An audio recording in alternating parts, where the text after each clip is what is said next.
Please remain seated and be seated.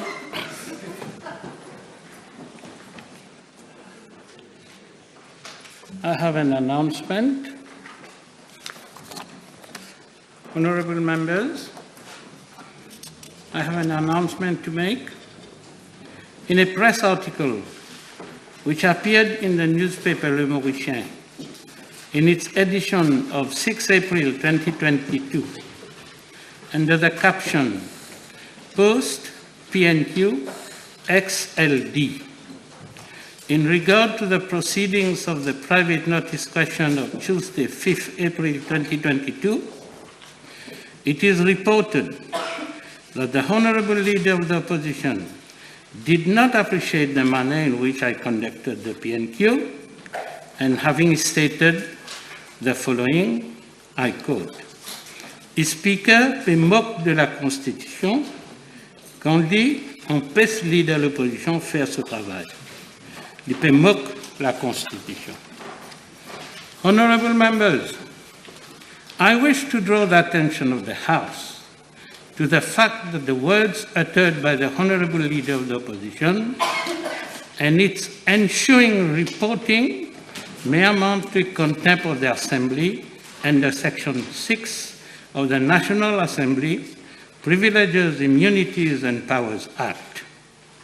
I take the view that the words uttered by the Honourable Leader of the Opposition to my address, with reference to the manner in which I conducted the business of the House during the private notice question of Tuesday, 5th April 2022, to be most inappropriate, coming from a seasoned member of this august Assembly, thereby bringing Parliament into disrepute. I rely on your cooperation. Thank you very much. Next question. B231.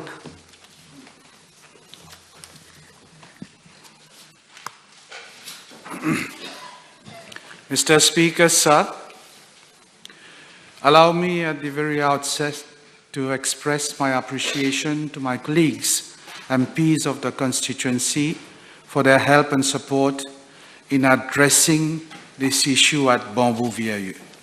Mr. Speaker, sir, I am informed by the Central Water Authority that the village of Bambou-Vieilleux is located in the CWA Water Supply Zone South and is supplied with potable water from Cluny Pumping Station.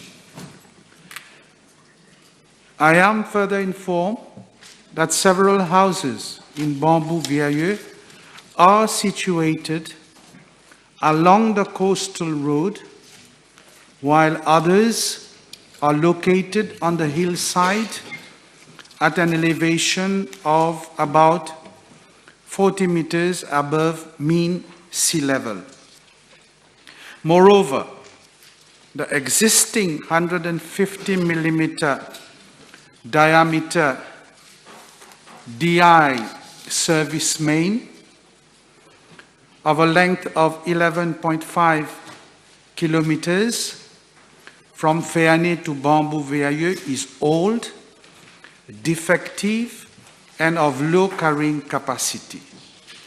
Such a situation results in poor water supply and low pressure in Bambou-Vieilleux.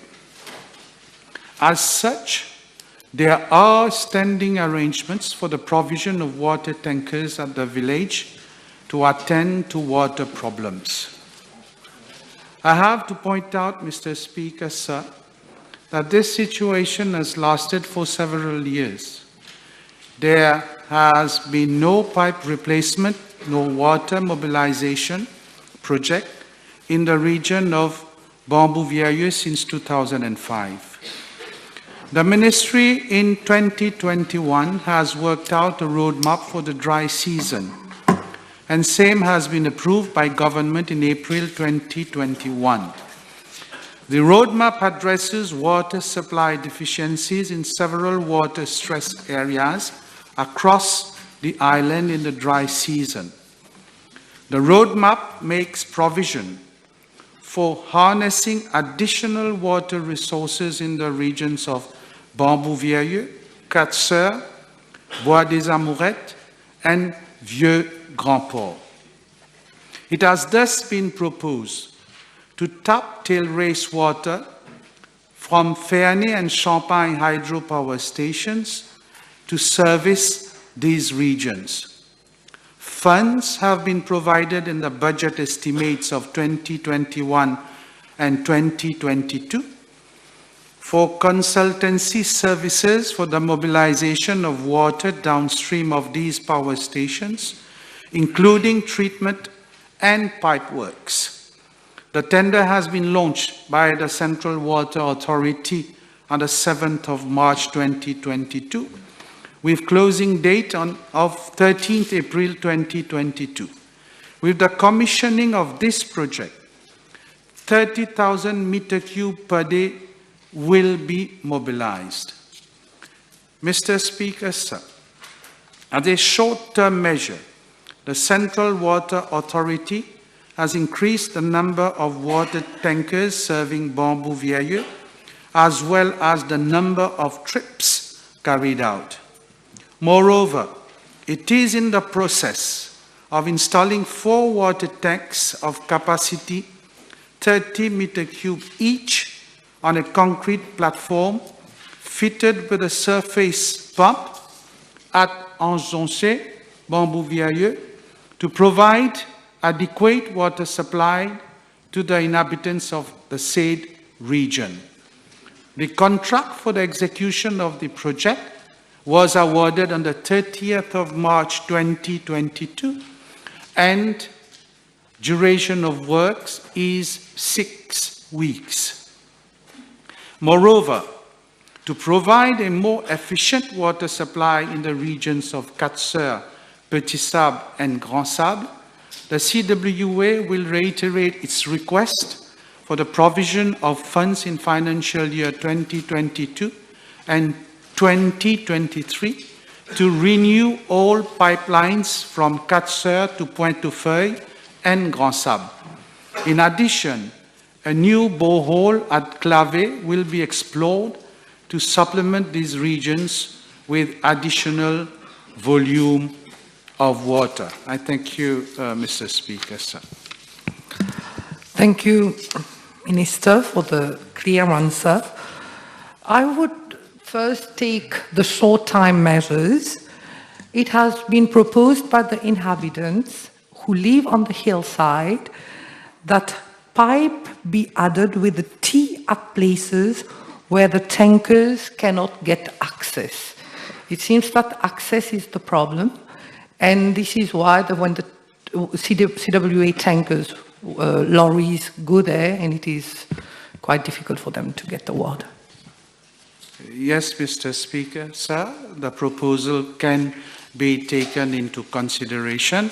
But let me assure the Honourable Member that with the installation of those 4 water tanks of 30 meter cube and a surface pump, all the 200 families living in that region of Bambou-Vieilleux will be having at least 8 hours supply of water on a daily basis. Thank you. There is also a demand from the inhabitants that since they are getting 2 hours supply of water daily, that they get it with an increased water pressure for that time limitation where they are getting the water. Has the CWA, can it review its mode of giving water, distribution of water? Do you mean distribution by water tankers or in the CWA pipe? CWA pipe, tap water. Oh, no, like I said earlier, Mr. Speaker, sir, the situation is that the water that is distributed in the region of Bambou-Vieilleux is sourced from Cluny. And the pipe is, the main pipe I'm saying, is some 24 kilometers long. and it goes back to the colonial days. We have replaced, the CWA has replaced some 12 kilometers of that main pipe, whereas the other 12 kilometers have to be replaced. And I understand from the CWA, there are quite a few leakages on the main pipe itself, thus resulting in a decrease in the pressure of water. Now, until we solve that problem, we will have low pressure in certain specific areas of the eastern region with regard to supply from the CWA pipes. So I cannot now give an assurance that there will be an increase in the water pressure, but at least what I can guarantee is that there will be an increase in the hours of supply. A law supplementary on the long-term plan.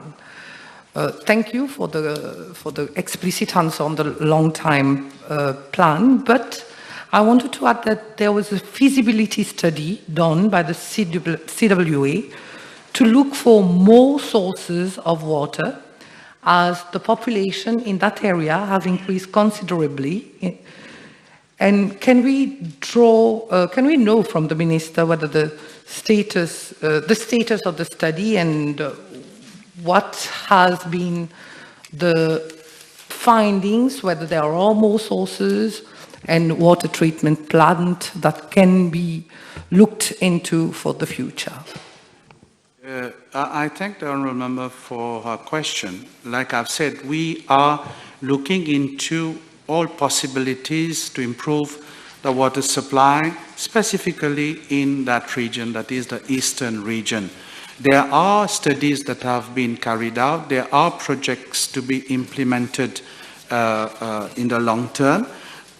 What has been proposed, that is to mobilize water from the 2 power stations, is a sort of quick win in the medium term, because that water is already available. That is, that tail race water is already available there.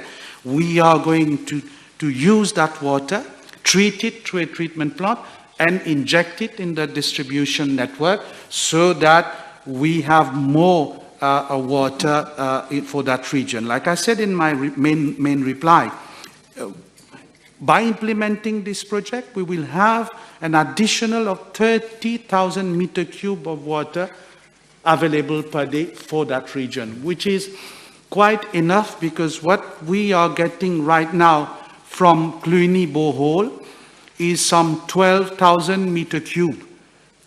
Previously it was 17,000, but because of less rainfall in that region, it has decreased to some 12,000. But with the implementation of the project at Féané and using the tail race, we will have 30,000 meter cube of water per day, which will be more than sufficient for that region. Thank you, Mr. Speaker. Sir. We need to end on this. May we know from the Minister the time range so that the long-term plan gets in action fully? Like I said in my main reply, we have launched that tender right now, and the closing date is on the 13th of April. Let us, because these are consultancy services, once this is done, then we will be able to put a time frame on the implementation of the project. Thank you. B232. Monsieur le Président, je voudrais tout d'abord remercier l'honorable parlementaire de m'avoir posé cette question, car elle me donne l'occasion de clarifier les projections de la Banque mondiale sur la dette du secteur public de notre pays. En effet, à la fin du mois de juin 2021, la dette du secteur public s'élevait à 419,3 milliards de roupies, soit 96,2% du PIB, et non 101% du PIB comme publié par la Banque mondiale dans la mise à jour 2022 du Systematic Country Diagnostic sur Maurice. Cette différence entre les chiffres officiels publiés sur le site web de mon ministère et ceux de la mise à jour du Systematic Country Diagnostic est due au fait que la Banque mondiale n'a pas inclus l'ajustement de consolidation de 12,8 milliards de roupies pour les titres publics détenus par les entreprises non financières du secteur public, et elle a utilisé le PIB de l'année civile au lieu de celui de l'année fiscale. Cela a été précisé dans la note de bas de page à la page 18 du document de la Banque mondiale. Cependant, je voudrais ajouter que la section 3.152 du Government Finance Statistics Manual du Fonds monétaire international prévoit la consolidation d'un ensemble de comptes pour un groupe d'unités de sous-secteurs ou de secteurs. En fait, je cite, « A consolidated set of accounts for a group of units, subsectors or sectors is produced by, first, an aggregation of all flows and stock positions within the GFS analytical framework, followed by the elimination in principle of all flows and stock positions that represent relationships among the units or entities being consolidated.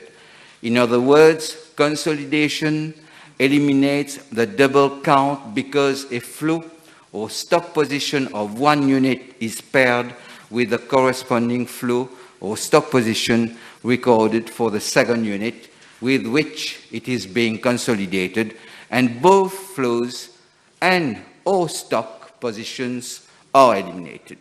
En ce qui concerne les projections faites par la Banque mondiale dans sa mise à jour du Systematic Country Diagnostic, il convient de souligner que le chiffre du ratio dette publique par rapport au PIB mentionné par l'honorable parlementaire est un scénario de base de la Banque mondiale. Toutefois, dans le cas d'un scénario de changement de politique, la Banque mondiale prévoit que le ratio dette sur PIB continuera à baisser pour atteindre 90% du PIB à la fin de 2035. Monsieur le Président, comme je l'ai dit précédemment, nous avons déjà inversé la tendance en ce qui concerne le ratio dette publique par rapport au PIB. Je souhaite informer la Chambre que la dette du secteur public a ainsi été ramenée de 419 milliards de roupies à la fin du mois de juin à 413,5 milliards de roupies à la fin du mois de décembre 2021, ce qui représente une baisse de 96,2% à 89,5% du PIB. Quant à la dette du secteur gouvernemental, qui était de 87,2% en juin 2021, elle se situait en décembre 2021 à 80,9%. C'est une diminution de près de 7 points de pourcentage en l'espace d'à peine 6 mois. Pour en revenir à la dette du secteur public, je tiens à affirmer que cette dernière est viable en raison de son profil et de sa structure. Comme le mentionne la Banque mondiale elle-même, la composition de notre dette est favorable, avec des risques de taux de change et de refinancement limités. En effet, le coût et le risque de la dette publique ont été encore améliorés au cours de la période de juin 2019 à décembre 2021 comme suit. La majorité de la dette publique, soit 78%, provient du marché domestique, la part de la dette extérieure ne constituant que 22% à la fin décembre 2021. Tous les prêts extérieurs du gouvernement proviennent de sources bilatérales et multilatérales et la plupart d'entre eux sont à des conditions concessionnelles. Le gouvernement n'a pas eu recours à des sources commerciales pour les prêts extérieurs. Le paiement des intérêts de la dette publique en pourcentage du PIB a été maintenu à 2,7%, alors que le taux acceptable va jusqu'à 3,5%. La durée moyenne jusqu'à l'échéance a été allongée de 4,8 ans à 5,8 ans. La composition de la dette extérieure libellée en dollars a été réduite de 32% à 6%. Le risque de taux d'intérêt sur la dette extérieure a été minimisé. La part des prêts à un taux d'intérêt fixe a été augmentée de 35% à 65%, tandis que celle des prêts à taux d'intérêt variable a été réduite de 63% à 34%. En ce qui concerne la dette extérieure du gouvernement, près de 97% des prêts sont à un taux d'intérêt fixe. Notre objectif, tel qu'annoncé dans le discours du budget 2021-2022, est de la réduire à 80% du PIB d'ici fin juin 2025 et à 70% d'ici fin juin 2030. Nous sommes déterminés, Monsieur le Président, à y parvenir. Merci. Mr. Chair, thank you, Mr. Speaker, sir. When the Honourable Minister of Finance came in government, he amended the Public Debt Management Act to remove the obligation on this government to bring down debt to GDP ratio to debt to 60% of GDP ratio. So we know from the Honourable Minister of Finance, now he's saying that we'll reduce debt by 80% and 70% in 5 years' time. Will he consider to propose an amendment to the Public Debt Management Act so that it has force of law and the government cannot go on indebting this country? Monsieur le Président, à chaque situation correspond une réponse. Nous avons été, je ne vais pas revenir, j'en ai parlé plusieurs fois de ça, heurtés par la crise. À cet instant donné, nous n'avions pas d'autre choix que de considérer de recourir à la dette pour soutenir l'économie mauricienne. D'où le fait d'avoir enlevé cette provision de la loi. Nous, de notre côté, nous n'avons pas besoin de loi, Monsieur le Président. Nous le faisons de nous-mêmes. Même si la loi ne nous oblige pas à aller dans ce sens, nous sommes en train de le faire parce que nous pensons qu'il est important pour notre pays, de constituer une réserve en diminuant la dette, au cas où nous avons une crise comme nous l'avons eu dans le passé avec la pandémie de 2020. Notre but est de préparer notre résilience, notre réponse dans le cas où il y aura une autre crise dans le futur. C'est pour cela que nous sommes en train, dès maintenant, de prendre des actions avec la mise en place d'un comité sur la soutenabilité des finances publiques, qui est présidé par le secrétaire financier, dont le but est de diminuer, de trouver les moyens de développer les stratégies pour diminuer la dette gouvernementale, mais aussi la dette publique. Pourquoi le faire? Pour dégager des marges de manœuvre dans le cas, comme actuellement, dans le cas où on aura d'autres crises et en ce sens dégager des marges de manœuvre. Merci, Monsieur le Président. Not about building reserve, it's about repaying the debt. Now, even before COVID, the debt level was above 70%, so already very high. So has the Honourable Minister of Finance considered what would be the impact of a further downgrade by Moody's, and especially on commercial bank, with the bond having junk status and their inability to raise finance on the international market? Monsieur le Président, je remercie l'honorable membre pour cette question concernant la position de Moody's. Comme vous le savez, Maurice fait partie, et avec Botswana, il n'y a que 2 pays sur l'Afrique qui a le statut de investment grade. Et c'est pour cela que nous, c'est quelque chose de très important de le maintenir, malgré, encore une fois, tout ce que nous sommes en train de subir avec la pandémie, mais aussi la guerre entre la Russie et l'Ukraine. Nous travaillons en ce sens pour éviter un downgrade. Et pour cela, nous avons, au niveau du ministère, mis en place une cellule qui travaille en ce sens pour éviter ce genre de notes de la part de l'institution de notation. Merci.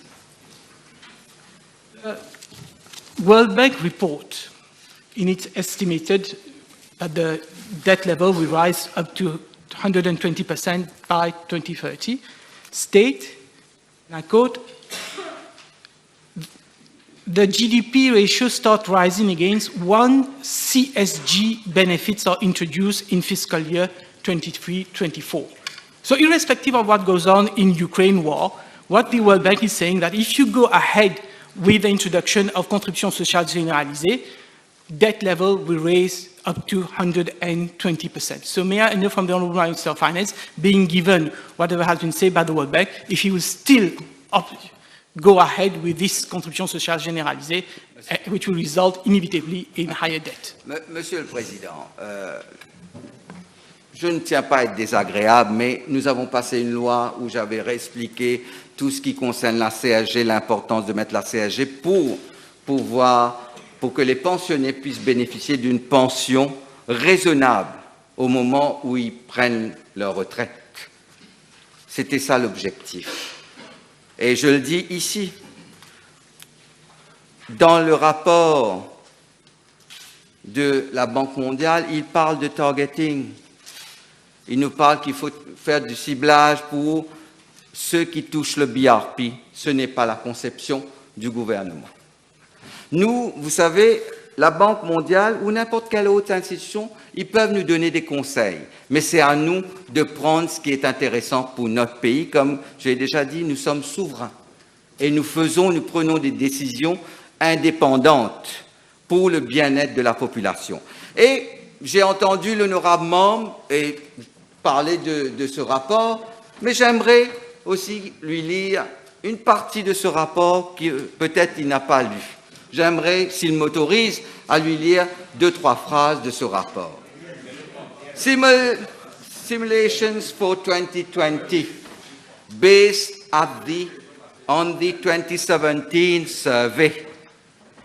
GDP growth and no policy change suggests that in the absence of the government's countermeasures, poverty could have increased to 15.9% in 2020 as a result of the pandemic. C'est ce qui est écrit noir sur blanc dans ce rapport. Et dans le rapport, cela continue. Assuming that the type of inequality reducing growth continues from 2020 through 2030, we would see a rapid decline in poverty down to 6% by 2030, while a growth experience similar to that of the 2006 to 2012, ce n'est pas moi qui le dis, period, would lead to poverty levels at almost double that figure in 2030. Inequality would increase under the latter and decrease under the former scenarios. Cela démontre, la Banque mondiale, l'expertise de la Banque mondiale, Monsieur le Président, concerne la lutte contre la pauvreté. Et là-dessus, il nous donne raison concernant notre lutte contre les inégalités et contre la pauvreté. Je préfère me baser là-dessus, prendre les enseignements qui sont en train de me dire, continuer à travailler dans ce sens pour diminuer les inégalités et ainsi diminuer la pauvreté à Maurice. Et comme l'a suggéré et comme l'a démontré de manière empirique l'OCDE, le moment qu'on commence à diminuer les inégalités, c'est le moment qu'on augmente notre potentiel de croissance économique. Merci, Monsieur le Président. Question sufficiently canvassed. Next question. 233.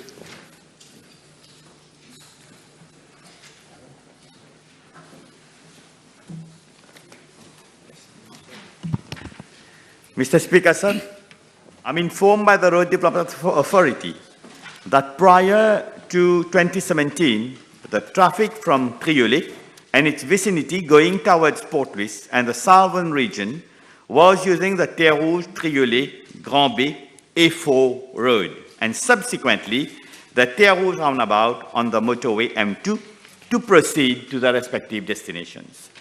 It was creating a heavy congestion at the Terre Rouge roundabout, resulting in a long queue of vehicles, not only at peak hours, but at any time during the day on the Terre Rouge, Triolet, Grand Bay, A4 road. In this respect, in 2017, the RDA constructed the Arsenal Link Road, which connects the motorway M2 to motorway M3 to the Calbas Branch Road B97. This new link road provides an alternate route to commuters from Triolet and its nearby villages to access directly the southern region via motorway M3 and Portlace via motorway M2. This measure, no doubt, improved the traffic flow along the Terre Rouge, Triolet, Grand Bay, A4 road and the Terre Rouge roundabout. Mr. Speaker, sir, I'm informed that more and more road users are availing of the Arsenal Ring Road, and this has increased the traffic flow, particularly on Calbas Branch Road, B97, and the Plaine des Papayes, B11 Road. This is what the Honourable Member is referring to as the SSRN Hospital Road. In this context, with a view to alleviating the increasing congestion in that region, provision has been made under the road decongestion program for the construction of a flyover at Terre Rouge roundabout on the motorway M2. This measure will go a long way in ensuring the fluidity of traffic for users from Terre Rouge, Triolet, Grand Bay Road and Plaine des Papayes, B11 Road to proceed to Portlace and the southern region. In addition, I'm informed that with the implementation of the Beauplan Smart City, the Beauplan roundabout on the motorway M2 has recently been upgraded. In the same vein, the Powder Mills B18 road will be upgraded and consideration will be given for the construction of a new link road from motorway M2 at Calbas to connect directly to the Powder Mill B18 road. And I must thank my colleague Honourable Kalichan and Honourable Ramkon for giving me a lot of support in implementing this project. And Mr. Speaker, sir, as an immediate measure to further improve the situation on the AX, Plaine des Papayes Branch Road, Calbas Branch Road, Arsenal Ring Road to access motorway M2 to proceed to Portlace and motorway M3 to proceed to the southern region, the RDA, in consultation with the TMRSU and other stakeholders, including the local MPs, will identify traffic management measures for implementation. Thank you, Mr. Speaker, sir. Thank you, Mr. Speaker, sir. Most of my supplementary question has been canvassed, but nevertheless, I have two. What recent discussion he has had with the Department for Transport on the potential economic merits to improve road safety on these single carriageway road? Mr. Speaker, sir, as I said in the last part of my answer, all this is being done together with the different authorities concerned, and the TMRSU and other stakeholders are working on the measures that you are mentioning. And regarding the traffic measures, as I said, we are constantly monitoring the traffic in that region. So this is why, in the first instance, we brought that link road from Arsenal toward Calbas. Now that this is congested because a lot of people are using it, and the traffic happened to come at some point in time to a standstill on the Terre Rouge road toward Portlace. So this is why the RDA is now studying, as already a policy. Government is investing more and more into eliminating those roundabouts. We have already improved the Beauplan one under the Smart City scheme. We have already given contract to eliminate the KD1. Now, this financial year, we'll also, next financial year, looking into the Terre Rouge roundabout. So, this, we are dealing with this in a holistic approach. We are looking at it as a whole, not only for that road that you are mentioning, but we are looking at it for the whole of the north, be it Grand Bay, be it Triolet, be it Arsenal, be it Goodland. So we are watching it as a whole. And I have also requested, other requests again, my colleagues from the constituency number 6, Avinash Tilak and Dr. Ramdani, we are also looking into including in our proposal for the next financial year to upgrade the roundabout at La Bourdonnais. As you know, it gets congested because of the schools in the surrounding.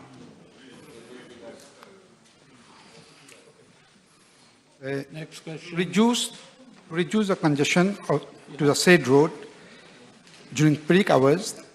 Can the minister or his department propose to take a step in coordination with our local police administration to address congestion situation for the benefit of the road users over there? Mr. Speaker, so I think I've already replied. You know what I said. So obviously, the RDA will be doing the infrastructural part. But regarding your question, this falls under the TMR issue regarding road safety, which fall under the purview of my colleague, Honourable Alan Ganou. So they are also doing their part to look about the police, the safety. It's more them. All what concerns infrastructure, building of the road, that's my mandate. Thank you. Next question. B234.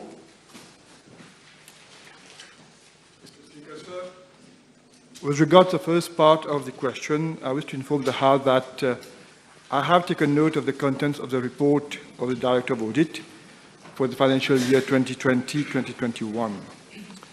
As regards whether my ministry would initiate inquiries where non-compliance with rules and regulations have been highlighted in the National Audit Office report, I wish to point out that the Office of the Public Sector Governance, which operates under the aegis of my ministry since November 2019, has the mandate of monitoring and reporting on the effectiveness of the implementation of the recommendations of not only the National Audit Office report, but also those in the Public Accounts Committee and the Internal Control Audit reports.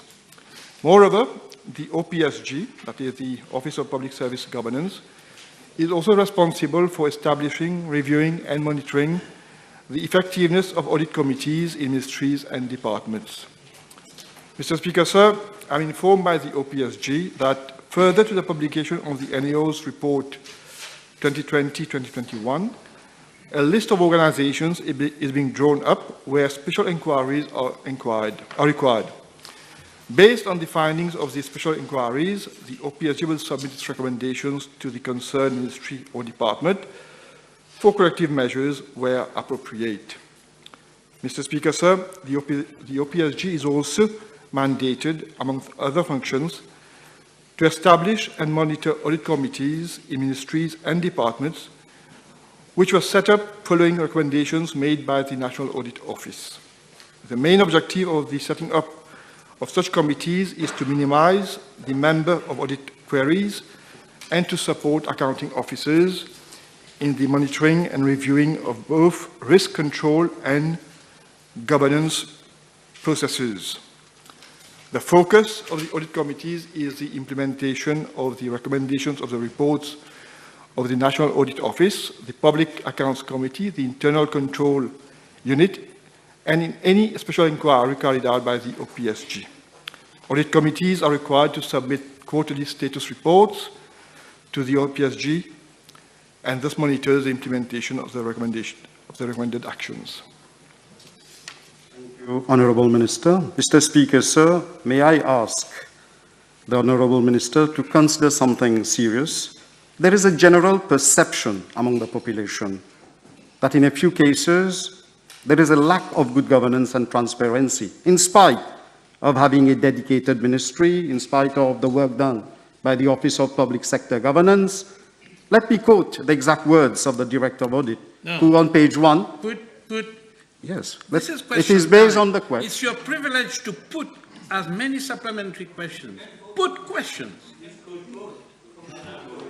I am quoting so that he knows what I'm referring.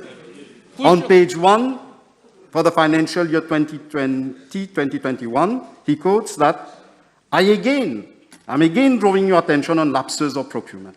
Again, this is coming. Honourable Minister, are you planning to revamp or review the existing legal and administrative provisions in order to address all the malpractices related to non-compliance with rules and regulations?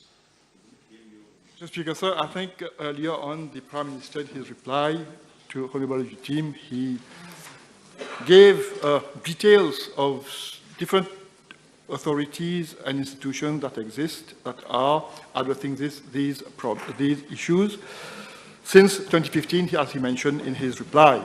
And I'll go along that line to say that we have, at least at our level, at the level of the OPSG, which is under my ministry, since 2019, 2020, we have been carrying out a number of reviews, taking into account the recommendations and the findings of the National Audit Report. And I can inform the House that if we just take for the National Audit Report of 2018-2019, there were 9 ministries and departments that were identified whereby the OPSG was meant to carry out a review. And of those 9 reports have been submitted, except for 2 where there have been changes because those projects didn't go further. And as for report 2019-2020, 14 reviews were identified and are ongoing. I must say, every time those reports are finalized, they are submitted to the relevant ministry, and the minister concerned reports the findings of the report to Cabinet. Further to that, the OPSG has the mandate to follow up with the relevant ministries to ensure that the recommendations in that report are implemented within a given timeline set between the 2 parties. Whatever you are saying, Honourable Minister, Mr. Speaker, so may I ask whether on page 9, I will not quote this time, where we are told that 56% of the issues have not been completed yet. Honourable Minister, unfortunately these days, the focus has been on a blame game, especially on civil servants, etc. But I think, what is your opinion, I would like to know, this is what I'm asking the Honourable Minister, that they are taken as an easy scapegoat, the civil servants. Please, are you asking the opinion? A question. Yeah. Please, let me talk. Are you asking the opinion of the minister? Question. No, your question is about... It is not opinion. You said, I'm asking what about his opinion? Question. Sorry, I take back that word. Reframe your question. Yes. Yes. The focus has been, Honourable Minister, on public officers who have been blamed as easy scapegoats. But what about the collective responsibilities of ministers and even Prime Minister in procurement lapses? How are you going to address these lapses where ministers are engaged in giving verbal instructions and so on? Mr. Speaker, sir, as far as I can recall, when it comes to procurement, ministers are not involved at all. I mean, we have a system in place in the public sector. I mean, if you go by the Public Procurement Act, it's all set how things are to be carried out. So that notion about ministers getting involved in the procurement exercise is totally wrong. That's what I believe. Honourable Omia. Thank you, Mr. Speaker. Can I ask the Honourable Minister whether the House will be informed of specific disciplinary action that will be taken against those who allegedly mismanage public funds with regard to the recent National Audit Report? Well, again, Mr. Speaker, sir, as far as it can be established that there has been any wrongdoings by any officer, but they will be taken to task as per the set procedures in the public sector. I mean, that's something which is not new as far as I'm concerned. Mr. Speaker, sir, can I ask the Honourable Minister to state what action he proposes to take against the statutory bodies which have failed to submit their financial statements and annual report as required under the statutory bodies? There again, Mr. Speaker, sir, I think if you look at one of the assignments of the OPSG is to ensure that all statutory bodies adhere to the laws of this country with regard to filing their financial statements within the agreed set delay. Last supplementary. Yes, Honourable Minister, what follow-up will take place further to the inquiries, whatever agencies of your ministry will be taking where non-compliance with rules and regulations has been highlighted? Again, there are different institutions that look after in case of any wrongdoings. So these will be referred to those institutions if it can be established that there are certain officers who have done anything that is not appropriate. Next question. B235. Mr. Speaker, sir, with your permission, I propose to reply to PQB 235 and PQB 274 together as they relate to the same subject matter.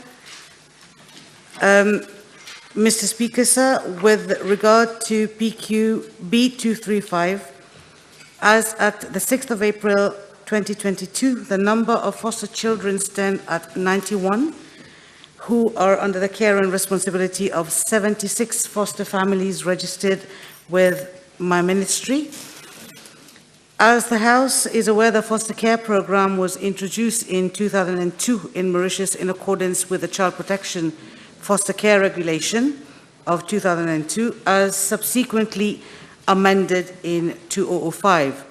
With the proclamation of the Children's Act of 2020 on the 24th of January 2022, the foster care program is now regulated by the Child Foster Care Regulations of 2022, which is also effective from the 24th of January this year. Mr. Speaker, sir, the foster care program is among one of the alternative systems of care to children placed in our shelters and who cannot be reintegrated into their biological setting immediately. The main objective of the foster care program is to give opportunity to the children who've been victims of abuse or neglect or harm and who are at risk in their own family environment and who have been removed under court orders and placed in institutions so that they can evolve in a substitute family environment. The primary role of foster parents is to give support to the child and help him grow physically, emotionally, socially, and spiritually. Mr. Speaker, sir, with regard to Part B of PQ 274, 79 foster children were placed in foster care since 2017 to date.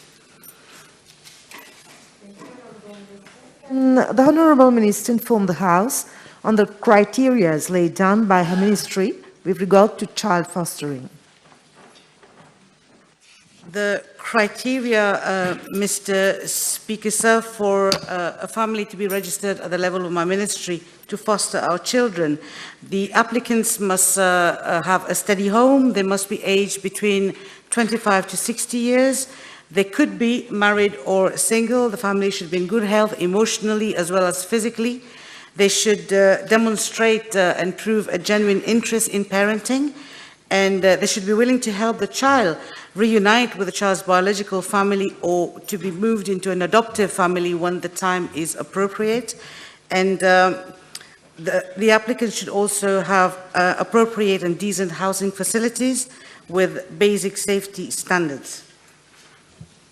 The Honourable Minister informed the House on the follow-up that is carried out by the ministry when a child is in a foster home. Yes, if I can just have a second to have a look through that. The follow-up that is carried out at the level of my ministry, we undertake monthly visits to foster homes in the first trimester and quarterly visits. Regular visits are made to the school and progress of the child is taken note of. We take note of the general well-being of the child, including his health and his general outlook.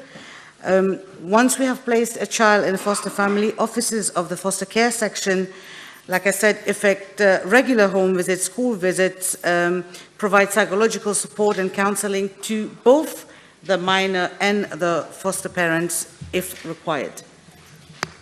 Madame la Ministre, permettez-moi de vous rappeler qu'aujourd'hui, le 12 avril, c'est la journée mondiale des enfants de rue.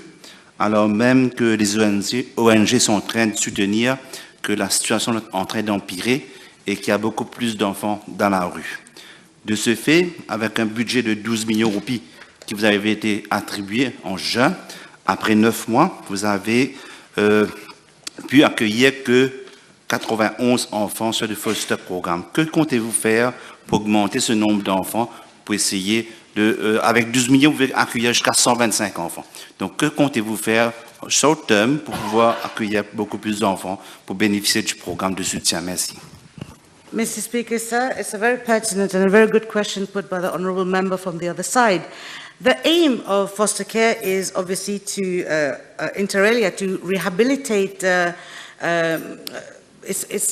a rehabilitative work that is carried out between the biological parents and the child. So the question of les enfants de la rue, Mr. Speaker, sir, we cannot just pick up a child and place that person in a foster family. There are criteria to be met. There are social, financial inquiries to be conducted. I think the honourable member from the other side will note that through the enactment of the Children's Act, we are in the process of professionalising the foster care itself. And a paper has been prepared by my ministry to that effect, and we shall be reiterating our requests through our budgetary meetings with the Honourable Minister of Finance, so that we can take better care and implement a more solid foster care programme for our children. The Honourable Minister, tell us if the prospective foster parents do benefit from training. If so, what kind of training do they benefit from? Yes, in fact, they do. The prospective and the prospective foster parents do undergo training, and it is actually, even after ils ont accueilli un enfant, the training is an ongoing feature when it comes to foster care. Regular training are organized for both the prospective parents as well as the foster parents who are entrusted with the child. And those training are organized by the Family Welfare and Protection Officers. They are the legal resource persons of our ministry, the psychologists of our ministry, and resource persons from also other stakeholders, such as the Ministry of Health, are also involved. I'm given to understand that you have a foster care advisory committee as well to ensure that there is proper follow-up on all procedures. Do we know who are the members of this committee, and do they meet, do they have regular meeting, and what are the last output of this committee? Because I can understand that despite you have a very big budget, but you're not using the fund efficiently to accommodate more children. Despite the fact that I have a big budget. Mr. Speaker, sir, I do not have the composition of the Foster Care Advisory Committee. I shall be very happy to table this information to the House. We are talking about the Foster Care Advisory Committee. This has come about with the Child Foster Care Regulations of 2022, which came into play on the 24th of January this year. This advisory committee is going to consider a broader and a well-set number of procedures having to do with the smooth running of the foster care system in Mauritius. I agree with the honourable member, the work has to be done, it is being done. We're trying to align ourselves, like stipulated in the Children's Act, with the guidelines of the UNCRC. I'm reminding the House that the Minister has just been replying to question 235-274, asked by Honourable Mayotte and Honourable Amos. No confusion.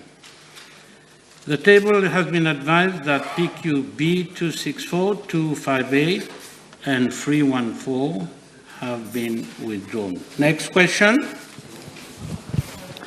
B 236.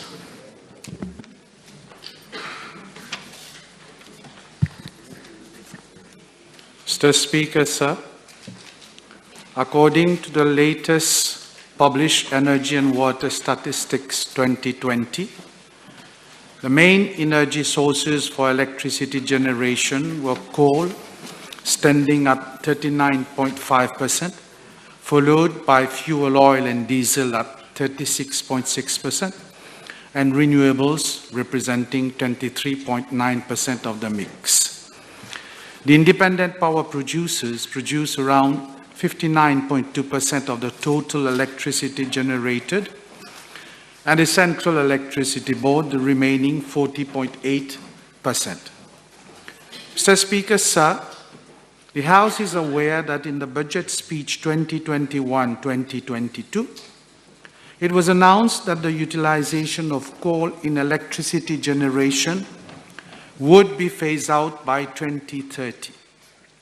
Moreover, targets for contribution of renewable energy in the energy mix would be increased to 60% by the same time frame. All these measures fit in the vision of the government to make the green energy industry a pillar of the economy.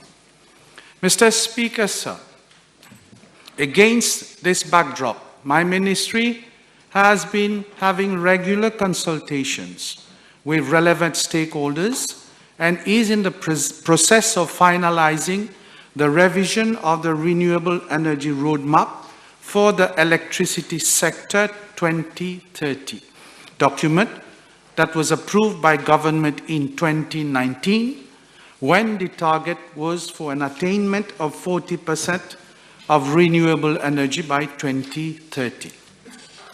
Such factors as the relative affordability of various RE technologies, demand-supply energy balance, as well as the international geopolitical and economic environment have been taken into consideration, among others, while working out the energy mix.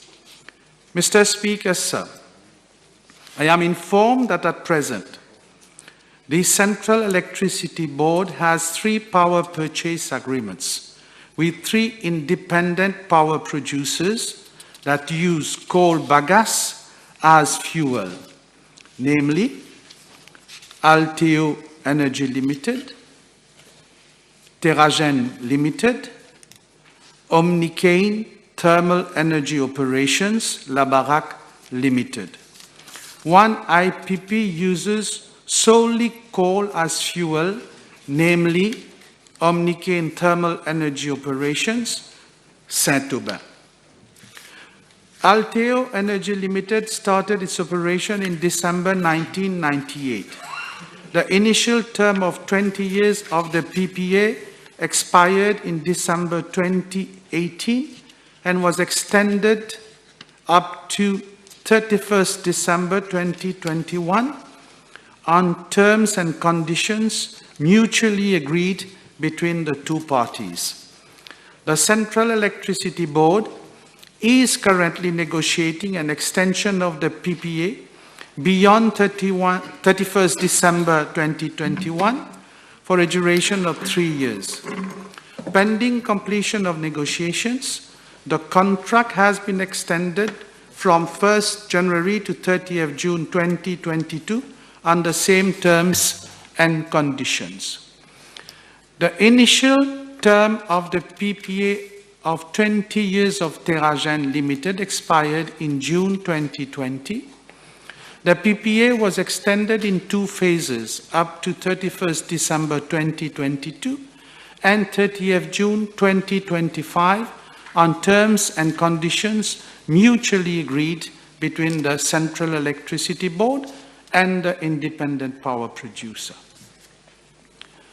Omnicane Thermal Energy Operations, Saint-Aubin, started its operation as a coal-fired plant in September 2005. It is not proposed to extend the PPA, which would expire in September 2025. Omnicane Thermal Energy Operations, Labarac, started its operation in August 2007. The initial term of 20 years of the PPA would expire in July 2027. No power purchase agreement using coal will be renewed. Mr. Speaker, sir, the Renewable Energy Roadmap makes provision for base load and firm power in the context of the phasing out of coal and a greater contribution of renewable energy in the energy mix by 2030. The Renewable Energy Roadmap Action Plan includes the deployment of various technologies such as solar, wind, ocean and wave, and biomass. The Central Electricity Board has launched tenders for generating electricity using solar energy and battery for a total capacity of 100 megawatt and small-scale renewable energy hybrid facilities for a total of 40 megawatt.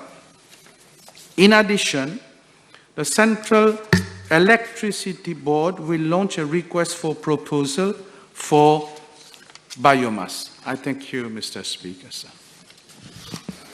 Monsieur le Président, ma question concernant les contrats entre le CEB et les IPPs aura trait cet après-midi principalement concernant le charbon.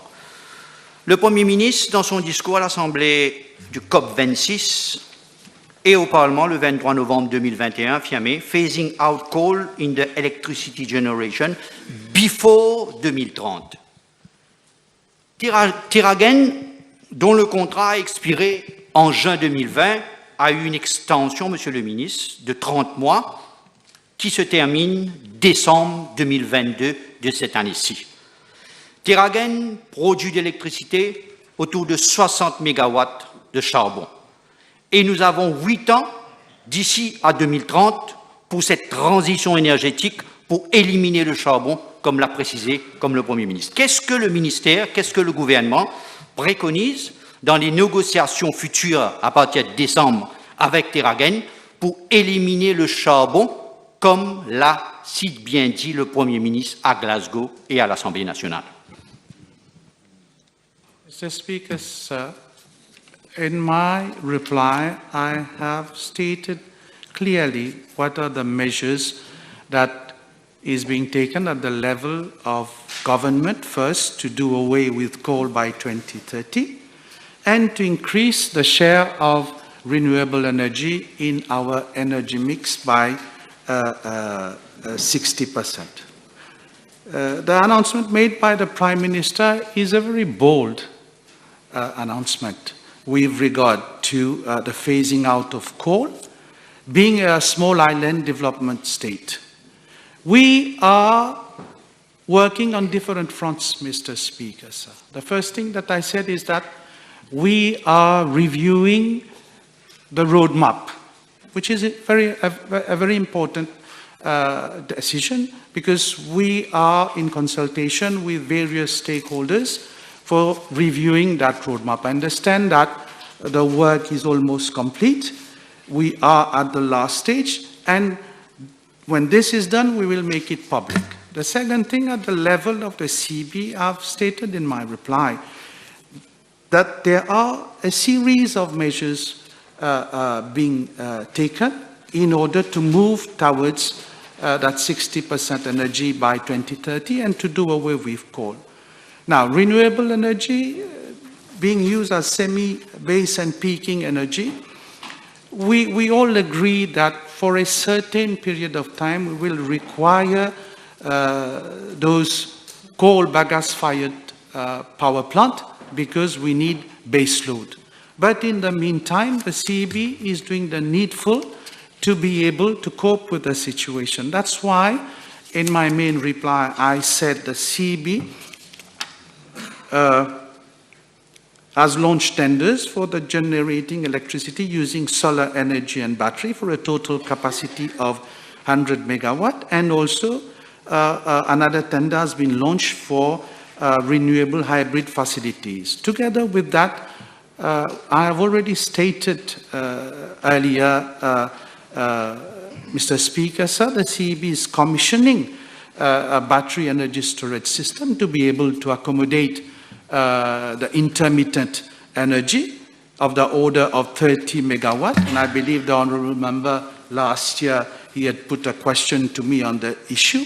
We are upgrading our substations again to be able to accommodate renewable energy. We are replacing the old traditional air-insulated switchgear by gas-insulated switchgear. We are also moving on an 8-year roadmap with regard to improving the grid by making it more smart.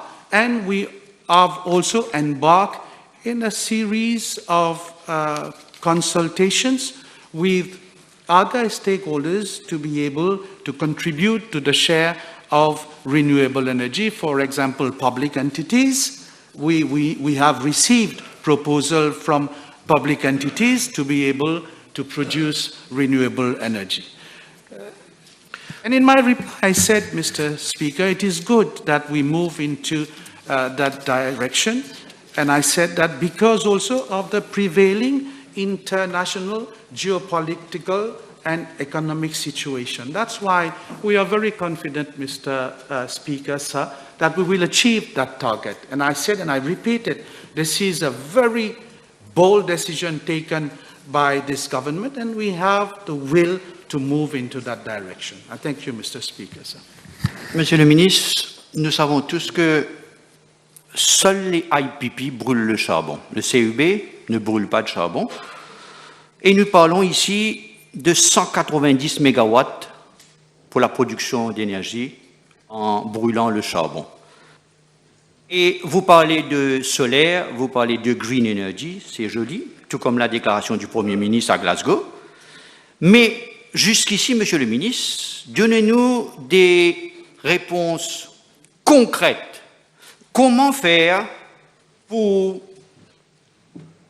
les 190 mégawatts de charbon, qui est, comme vous le dites avec raison, du base load, et nous savons que le solar ou les photovoltaïques, c'est intermittente, les 190 mégawatts de charbon brûlés par les IPPs, concrètement, à part les batteries et le green energy, comment est-ce que vous allez faire pour produire de l'énergie pendant les 8 ans jusqu'à 2030, concrètement, pour comment éliminer le charbon et qu'est-ce que vous allez mettre pour pallier à ce manque de 190 mégawatts? Mr. Speaker, sir, l'honorable membre a fait une référence en mentionnant l'énergie renouvelable. Il a qualifié l'énergie renouvelable de joli projet. Ce n'est pas seulement des jolis projets, c'est une nécessité aujourd'hui.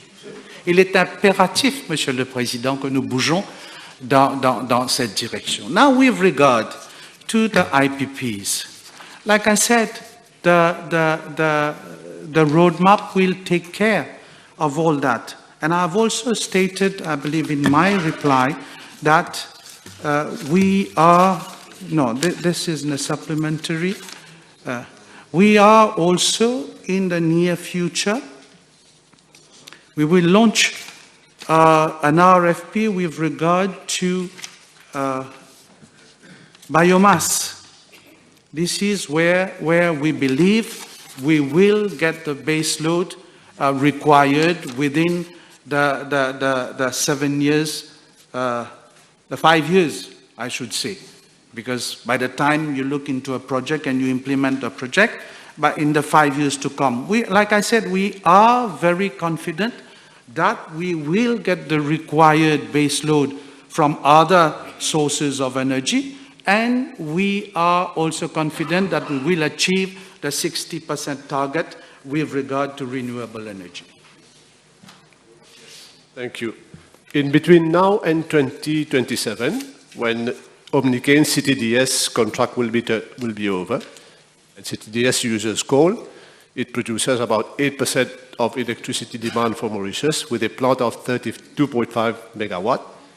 Can I ask the Honourable Minister, why is it that CEB does not use its own plant? For example, the Saint-Louis Power Station, which has a capacity of 100 megawatt, using HFO, producing about 8% of electricity supply for Mauritius, which is probably cheaper, to my information cheaper, at a time when CB is proposing to increase the tariff, and at a time when the Prime Minister has taken commitment that it has taken at COP26, Therefore, why favor coal instead of HFO? It's not a, Mr. Speaker, sir, it's not a question of favoring coal. Like I said, we are looking into all the possibilities in producing electricity at the least cost today. Last supplementary. Monsieur le ministre, je suppose que la déclaration du Premier ministre à Glasgow et au Parlement le 23 novembre 2021 par rapport au phasing out du coal a été prononcée en collaboration avec votre plan. Est-ce que vous préconisez d'ici 2030, ma question est directe, Monsieur le ministre, est-ce que vous préconisez d'ici 2022 à 2030 que Terragen, Alteo, CTSAV, CTTS, la centrale thermique du Sud, qui produisent de l'énergie à partir du charbon de 190 MW, d'ici à 2030, toutes ces centrales seront phase out en ce qui concerne le charbon pour respecter la parole du Premier ministre donnée à Glasgow? The reply is a direct reply, yes. Next question. B237. Mr. Speaker, sir, I'm informed that the Ministry procures its requirements for medical oxygen gas and liquid oxygen for a period of 2 years through competitive bidding at the Central Procurement Board level. The items are supplied to all regional and specialized hospitals on an as and when required basis in cylinders of different sizes, while liquid oxygen is supplied to Dr. AGG2 Hospital, again on an as and when required basis. Payment is thereafter made upon receipt of invoice following verifications. A contract was awarded for period 2018-2020 for the supply of inter alia 620,495 cubic meters of medical oxygen gas for a total of 31,535,887 rupees and 8 cents. The average monthly requirement under the contract is 25,853 cubic meters at the average rate of 50 rupees 80 cents per cubic meter. The Ministry also procured 280,000 kilograms of liquid medical oxygen for Dr. AGG2 Hospital for a total of 29,400,000 rupees for period April 2018 to March 2020. The average monthly requirement is 11,667 kilograms at the rate of 105 rupees per kilogram. Following launching of bids in November 2019, the contract for the period of 2020-2022 was awarded inter alia as follows. For the supply of 530,365 cubic meters of medical oxygen gas for the sum of 21,275,041 rupees. The average monthly requirement under the contract is 22,098 cubic meters at the average rate of 40 rupees 10 cents per cubic meter, and 250,000 kilograms of liquid medical oxygen for Dr. AGG2 Hospital for a total of 22,250,000 rupees, on average 10,416 kilograms of liquid oxygen at the rate of 89 rupees per kilo. That's it. Yeah. Thank you, Mr. Speaker, sir. The Honourable Minister is surely aware that there has been an investigation conducted by the Competition Commission regarding the collusive agreements in the supply of medical gases to his ministry, following which there has been a media release issued by the Competition Commission on 24th March 2022, informing the public that financial penalties have been imposed on 2 of the 3 local medical gases suppliers. May I know from the Honourable Minister the corrective actions taken to avoid any collusion in the procurement process of medical oxygen by his ministry? Mr. Speaker, sir, as per my information, now the evaluation of the procurement for medical oxygen is done at the Central Procurement Board. And unless the Honourable Member comes with a specific question, I will be able to give a reply for this.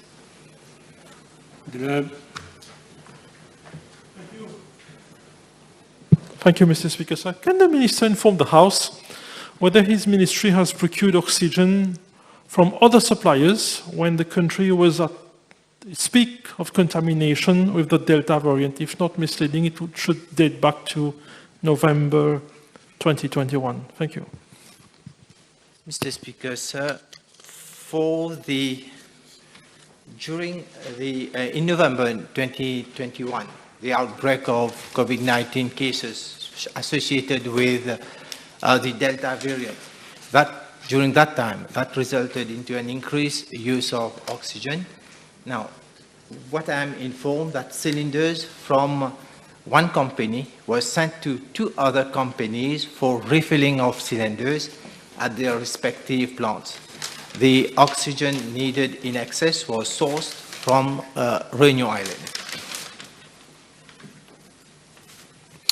The current contract for the supply of medical oxygen by Samlo Koyenko Company, awarded in June 2020 for a period of 2 years, is therefore coming to an end in 2 months. Can the Honourable Minister inform the House whether the tender for the new contract has already been launched and how the COVID-19 pandemic has surely impacted the specifications and conditions of the coming supply agreement? Mr. Speaker, the tender for the previous procurement of oxygen. Now, this, whether the Minister has already informed CPB for launching of new tenders, yet I have to confirm this information, which I don't have with me. Now, concerning procurement for oxygen for the, for the demand, now the Ministry has already 2 oxygen generation plants at there is one at New ENT Hospital and 2 more at regional hospitals. And they are equipped with producing the oxygen at the level of these hospitals. Now, these plants were donated by Lawson and Tubro, and both are operational at these hospitals, at Nehru Hospital and at in the North Hospital, SSRN Hospital, and both are at testing stage. Now, obviously, now the amount of oxygen that we will be procured will be based upon the local production of oxygen in these hospitals.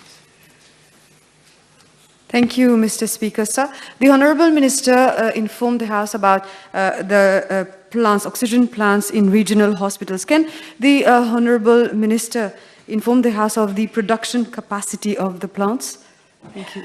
Mr. Speaker, sir, previously, as I've just stated, now these plants are under the testing phase, and the technicians, the biomedical and the surgical technicians will come up to tell us what is the amount of daily production of oxygen, and then we can have a clear idea what would be the amount that we'll have to procure. But so far, it is still under the testing stage. The table has been advised that PQB 260, 268, 279, 3110 have been withdrawn. Next question. B238.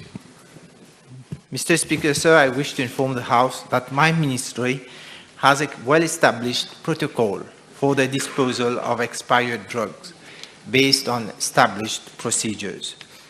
My ministry stands guided by the circular number 17 of 2012, dated 14 December 2012, on disposal of unwanted goods and Board of Survey of the then Ministry of Finance and Economic Development, which makes provisions for the disposal of unwanted goods and the environment protection standards for hazardous waste regulation 2001.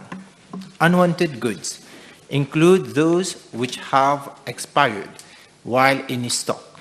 Expired pharmaceuticals, therefore, should be disposed of by appropriate mode of disposal and are considered waste as follows. First is non-hazardous, non-recyclable, and second, hazardous, non-recyclable.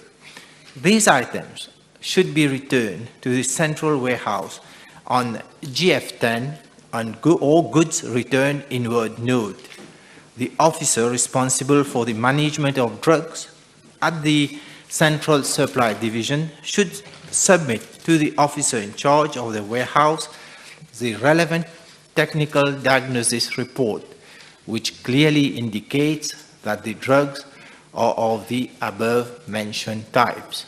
With regard to the alleged case of dumping of expired drugs, an inquiry has been initiated at the level of my ministry to determine the circumstances under which these drugs have been dumped in the garbage area of Mahmoud Khan, Haider Khan Mediclinic. In regard to part B of the question, I am informed that the quantity of drugs which has been discarded is as follows. Tablets, 93,800 units, syrup, 392 flasks, and powder, 733 packs. All of them are Ayurvedic drugs. As regard to part C of the question, the value of the drugs is estimated at 68,000 rupees. Thank you. The Honourable Minister has stated that an inquiry has been initiated, but meanwhile 6 to 7 officers have been transferred based on allegations against them. Can I ask the Honourable Minister, because I've read the person who has filmed this action, Mr. Raouf Kwelebakas, in the Défi of 9 April, he says he lives in the locality and he has been watching for such activities for quite some time.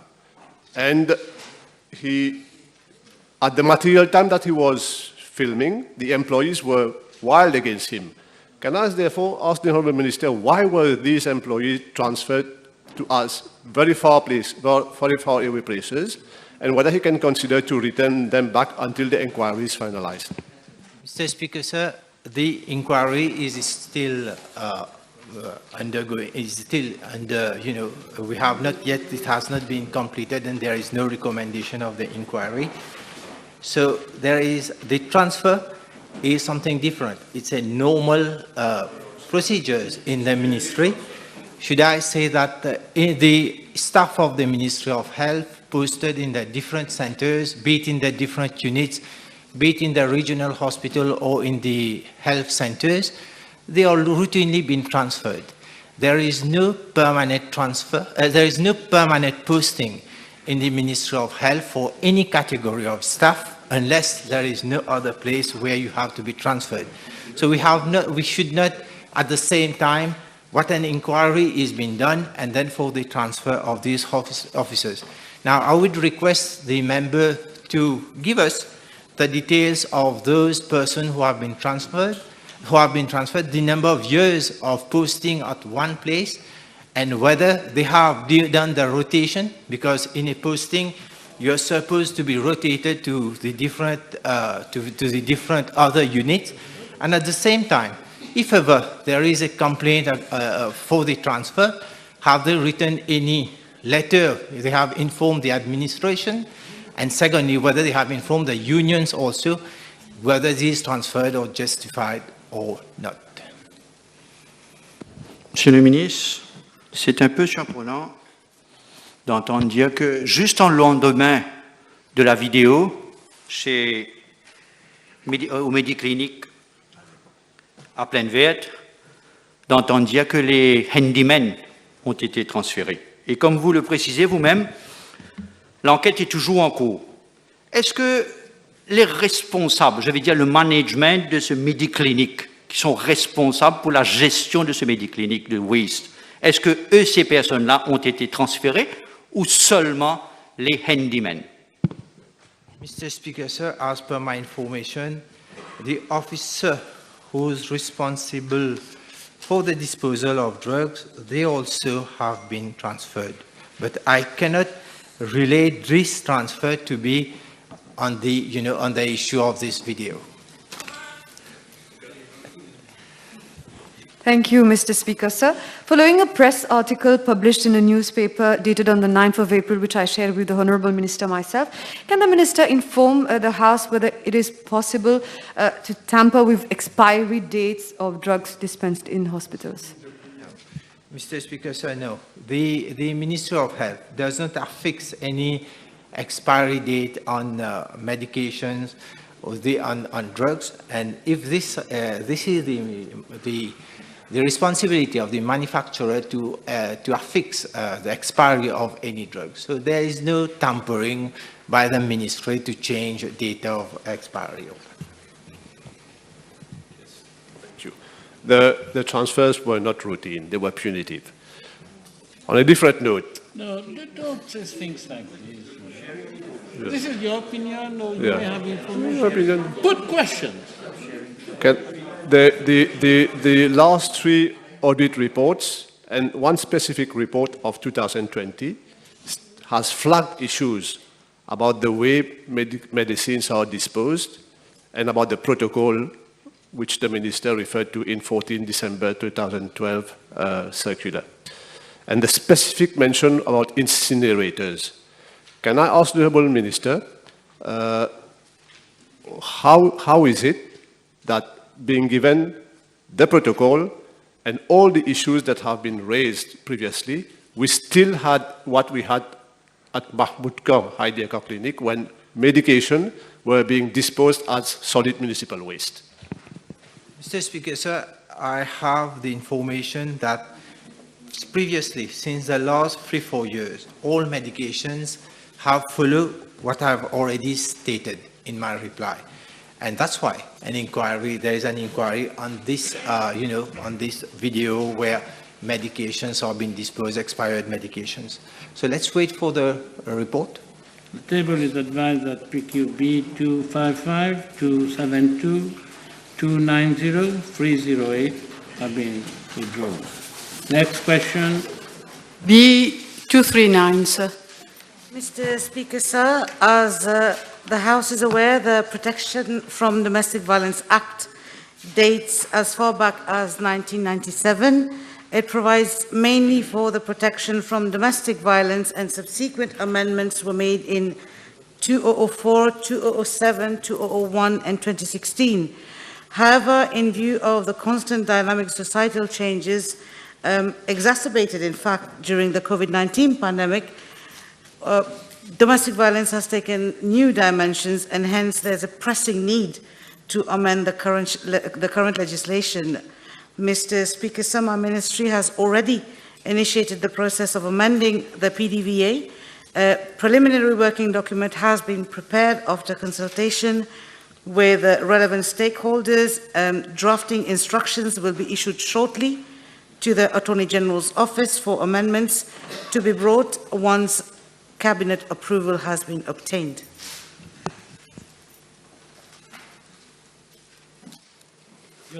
Merci, Monsieur le Président. La ministre est-elle en mesure de donner à la Chambre le nombre de cas de violences domestiques rapportés à son ministère de janvier 2020 à ce jour et nous dire le nombre de cas poursuivis en cours? Mr. Speaker, sir, unfortunately, this is not directly related to the PDVA. We're talking about the legislation.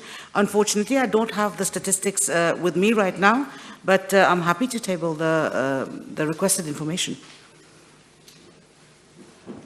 Je vous remercie, Monsieur le Président. Est-ce que la ministre pourrait indiquer à la Chambre si elle a rencontré le Premier ministre, qui est le chairperson du High Level Committee Against Domestic Violence, pour l'informer de l'urgence et de la gravité de la violence domestique dans notre pays. Je vous remercie, Monsieur le Président. Mr. Speaker, sir, the honourable member from the other side should take note that not only have we met the Prime Minister regarding this issue, the Prime Minister is the chairperson of the high-level committee for gender-based violence. And that committee comprises of no less than 16 ministers along with other stakeholders.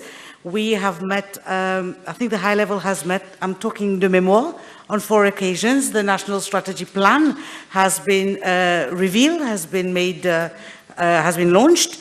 There is a National Steering Committee for Gender-Based Violence, which I personally chair. There are 4 technical working groups who are working on the outputs and the recommendations of that plan, Mr. Speaker, sir.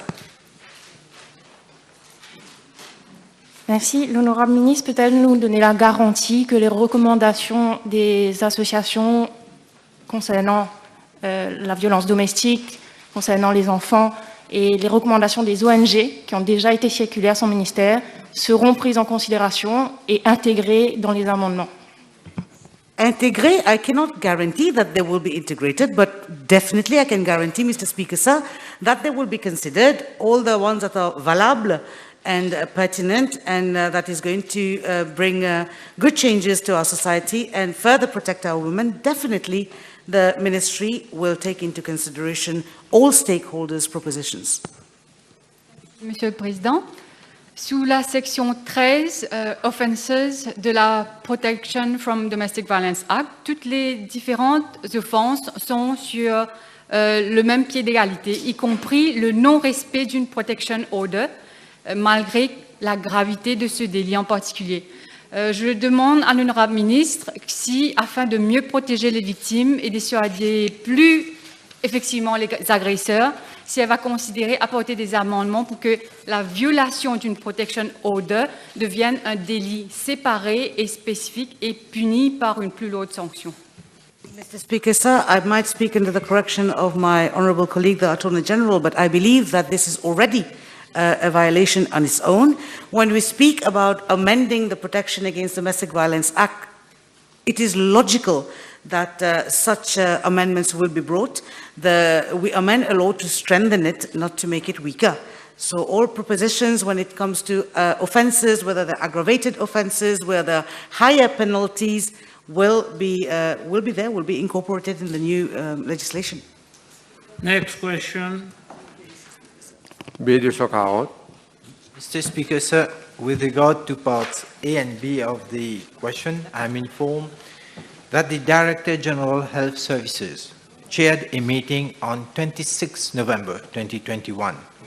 The meeting was attended by the Director Health Services Curative, 4 consultants in charge, namely 1 in chest and respiratory diseases and 3 in internal medicine, another specialist in infectious diseases, a community physician specialized in field epidemiology, and 2 officers of the pharmacy cadre. Mr. Speaker, sir, I'm further informed that the purpose of the meeting was to review the drugs being administered for treatment of COVID-19 patients. The committee, inter alia, made the following proposals. First, inclusion of molnupiravir in the protocol of treatment. Second, favipiravir and remdesivir would be gradually phased out. And third, based on statistical observations provided by the community physician specialized in field epidemiology, some 500 COVID-19 patients might need molnupiravir to be prescribed to them on a daily basis, and accordingly the committee recommended that the purchase of molnupiravir for 500 patients daily to meet requirements for 2 months.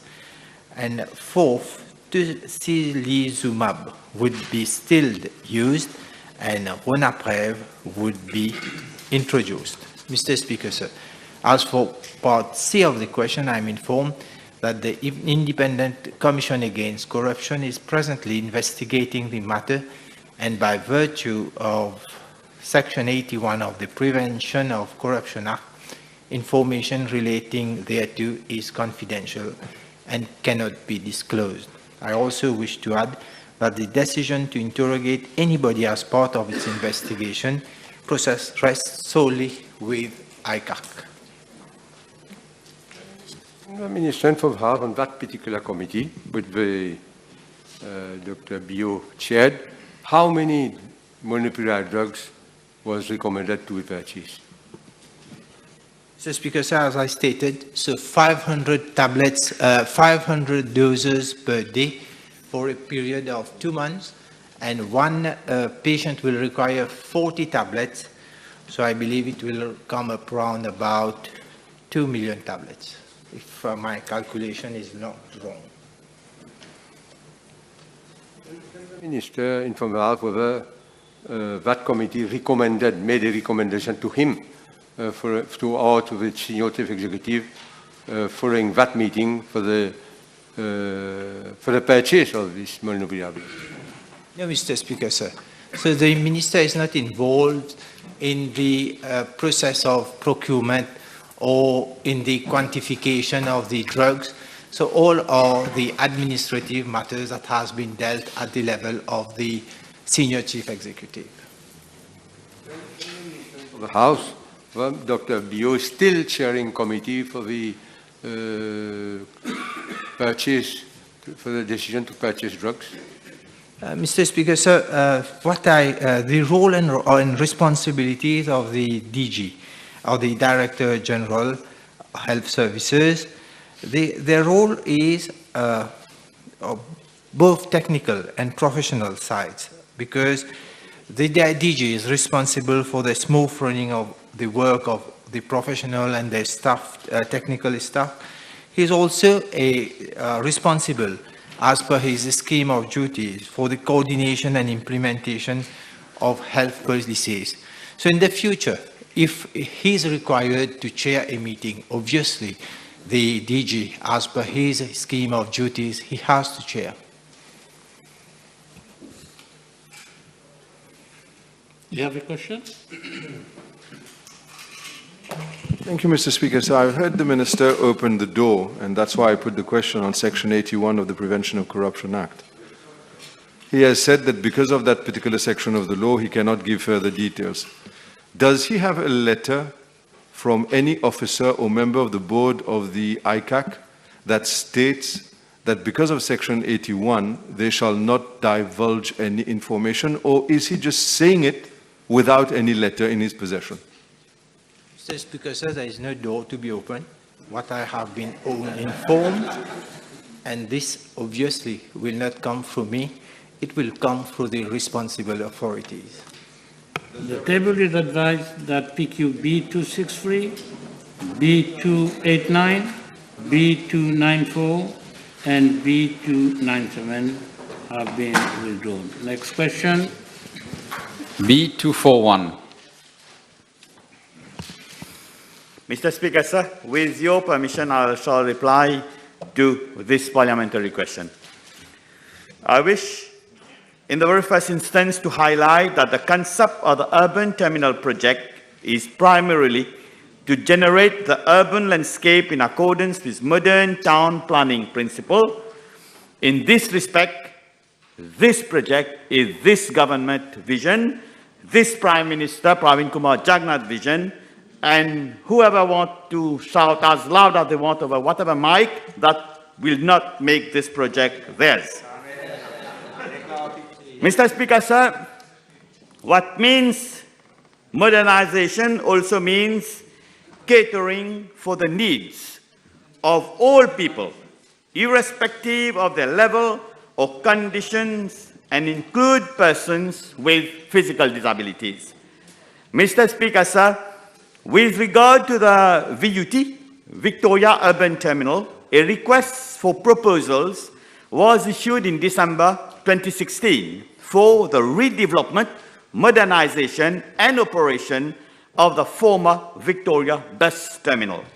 Following that exercise, an agreement was signed on 9th August 2019 between my ministry and the successful promoter, the Victoria Station Limited. In the agreement, it was made clear, among other things, that the promoter had to provide safe, secure, and disabled-friendly facilities and amenities for pedestrians and commuters. Mr. Speaker, sir, accordingly, with regard to Part A of the question, in line with the agreement signed, I'm informed by the VSL that provision for lifts and ramps as well as other facilities have been made for persons with physical disabilities in the Victoria Urban Terminal as follows. Firstly, 9 lifts, namely 6 in the main terminal, 2 in the shops with first floor retail space, and 1 lift on the bridge to access the Metro Express services. The lifts are equipped with tactile buttons for visually challenged persons. C, the lift carriages meet international dimension requirements for wheelchair users. And D, all public areas and shop entrance within the terminal precinct are accessible for persons with physical disabilities by way of ramps. As regard to Part B of the question, I'm informed by the VSL that in the first instance, 8 disabled parking spaces are dedicated for persons with physical disabilities. That is 2 parking on each of the 4 parking space levels. So as I said, this is the first instance. So they will obviously amend and as and when it's open, and if there is need to cater for more, provision will be made accordingly. Thank you, Mr. Speaker, sir. Thank you, Mr. Speaker, sir. Thank you for the detailed answer. I must say that many of our friends with disabilities are following this parliamentary question. May I know from the Honourable Minister whether a specific accessibility survey will be carried out by local authorities or by officers of his ministry, really to make sure that no one is left behind in the use of this new facility, because I understand that there will be some evolution in the constructions of this urban terminal. Mr. Speaker, sir, I think I've been I've given a lot of details in my reply, and whatever has been made, whatever has been constructed, was based on a request for proposal that was already made in December 2016, and it was made according to an agreement.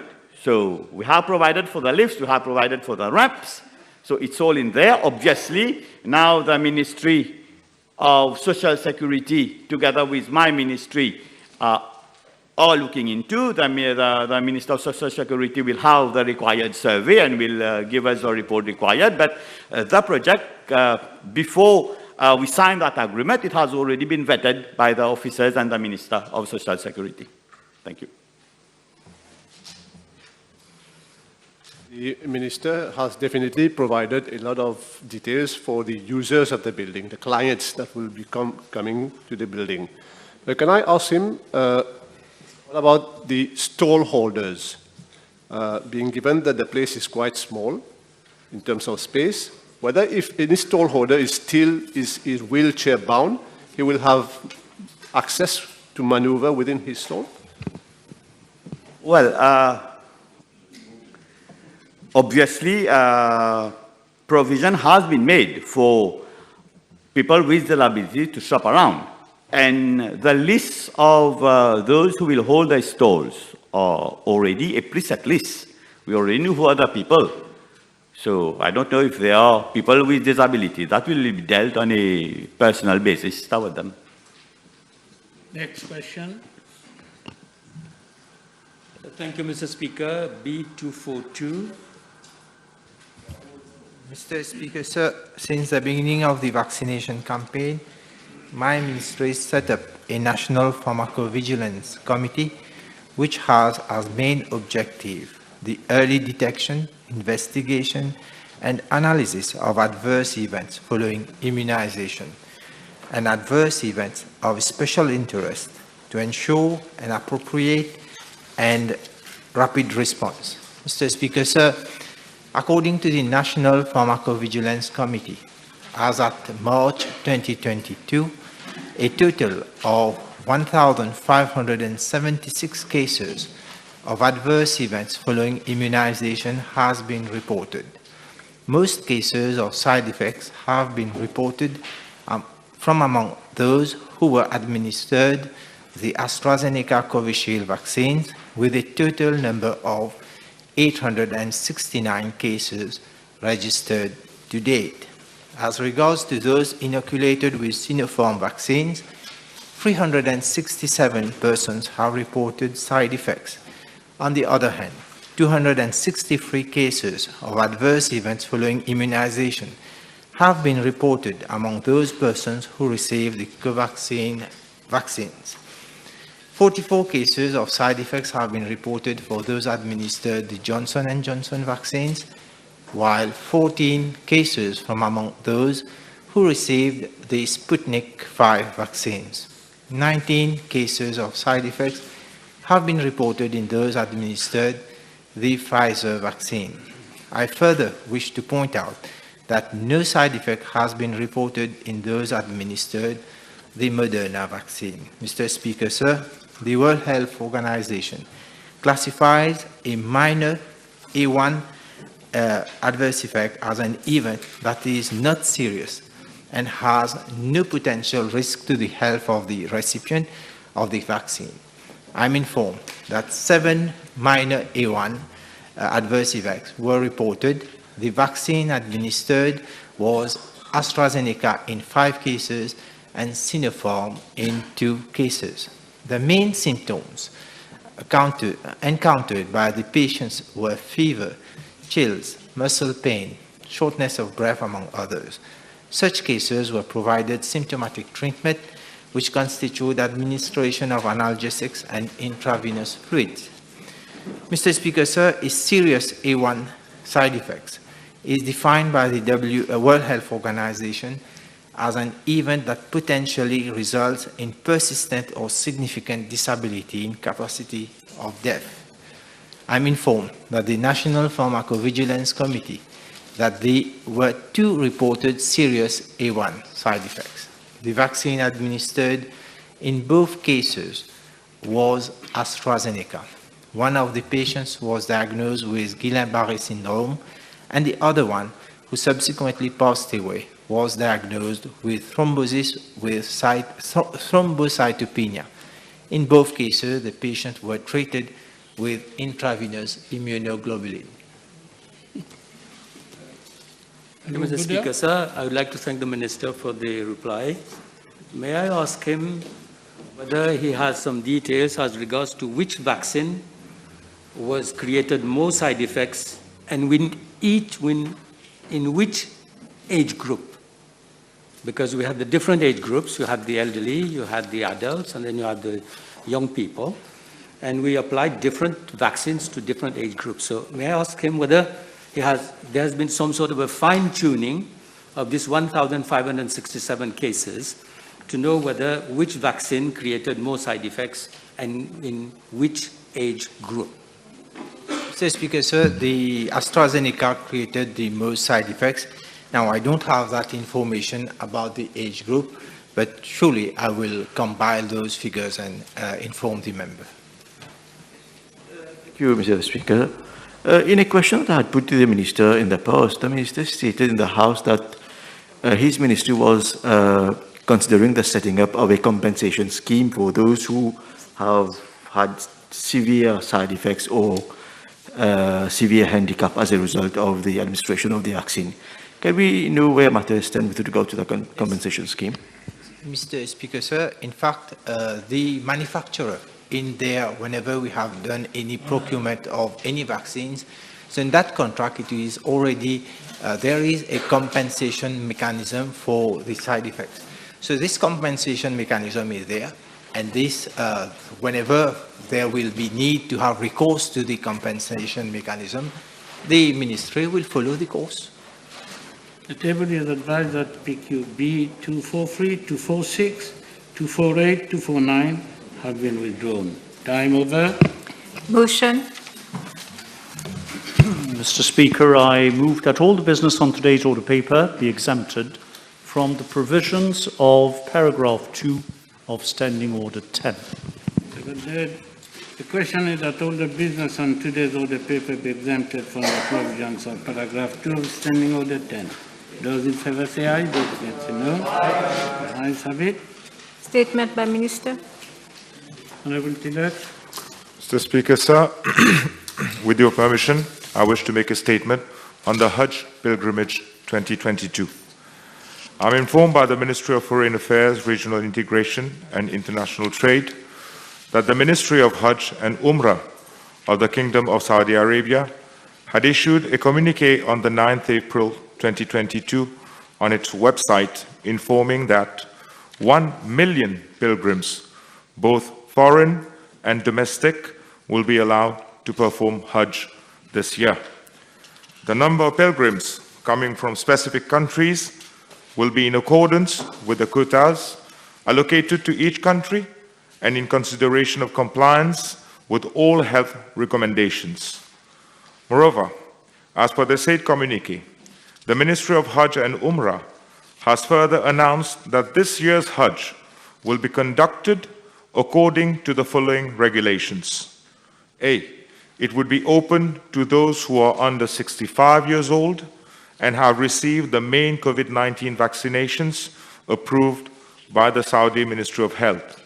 And B, pilgrims coming from outside the kingdom will be required to submit a negative COVID-19 PCR test result performed within 72 hours of the time of departure to the kingdom.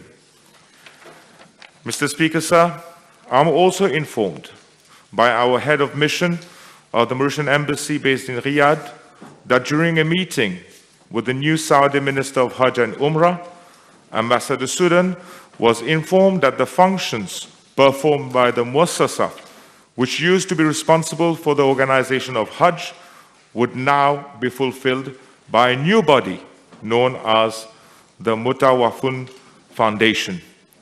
Ambassador Sudan also had a meeting with Dr. Ahmad bin Abbas Sandi, the new chairman of the board of directors of the Mutawafun Foundation, on the 28th of March 2022. Dr. Sandi stated that Hajj 2022 would be organized differently compared to previous years, although existing Hajj guidelines would continue. In this regard, he underlined that the principal change would be that the Mutawafun Foundation would be responsible for providing all local logistics support to Hajis. He, however, explained that the relevant authorities are still fine-tuning the details and that comprehensive information will be provided as soon as ready.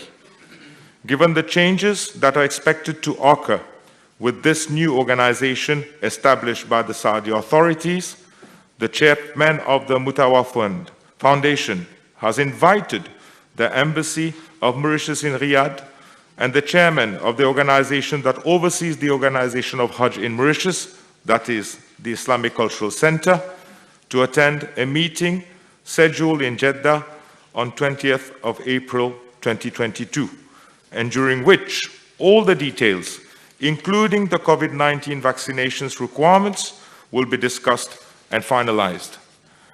Mr. Speaker, sir, the quota issue is a determining factor in all Hajj preparations, as no arrangements, whether transportation or accommodation, can be initiated without this crucial piece of information.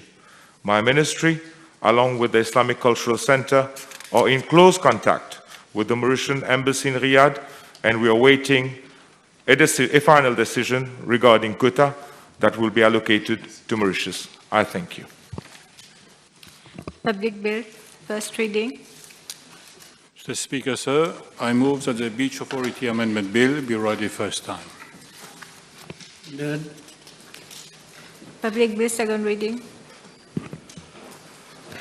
Mr. Speaker, sir, I move that the Variable Capital Company Bill number 3 of 2022 be read a second time. Seconded. Mr. Speaker, sir, since I was appointed Minister of Financial Services and Good Governance, and together with the government under the leadership of the Honourable Prime Minister, Pravin Kumar Jagnat, we have been consistently, persistently, and arduously fulfilling on our pledges to the nation, one after the other, in a bid to enhance the attractiveness of Mauritius as an international financial center of repute, excellence, and substance. We have been tireless in our efforts, keeping our focus on delivering on our objectives and priorities. I'm pleased to present today before this House, Mr. Speaker, sir, a piece of legislation which will prove to be an invaluable addition to the palette of financial services products which we are offering to the investor community. Mr. Speaker, sir, our exit from the Financial Action Task Force list in October 2021, followed by our exit from the UK list at the beginning of November 2021, and finally our removal from the EU list of high-risk third countries in March 2022, bear testimony of our commitment to create a future-proof regulatory framework for the Mauritius International Financial Center. I'm honored to announce that Mauritius today does not appear on any adverse list with regard to either its fiscal regime or its anti-money laundering and counter-terrorism regime. Whilst it is a time to rejoice, we cannot afford to sleep on our laurels. Mr. Speaker, sir, during my participation at the Mauritius Finance and Investment Week in Dubai in December last, we have been approached by many interested investors who were pleasantly surprised by the plethora of financial services products which we offer at the financial center. It is during such events that we have the opportunity to understand the need of the international investors and the features which need to be included in our product packages which will best fit their need. Whilst my ministry and the Financial Services Commission are working extensively on reassessing the attractiveness of existing financial products, we also have a duty to come up with innovative product offerings to the international investor community. Therefore, with a view to further enhancing the competitiveness of the financial services sector and diversify the product base of the Mauritius IFC, a set of measures was announced in the budget speech 2020-2021, including the introduction of variable capital companies.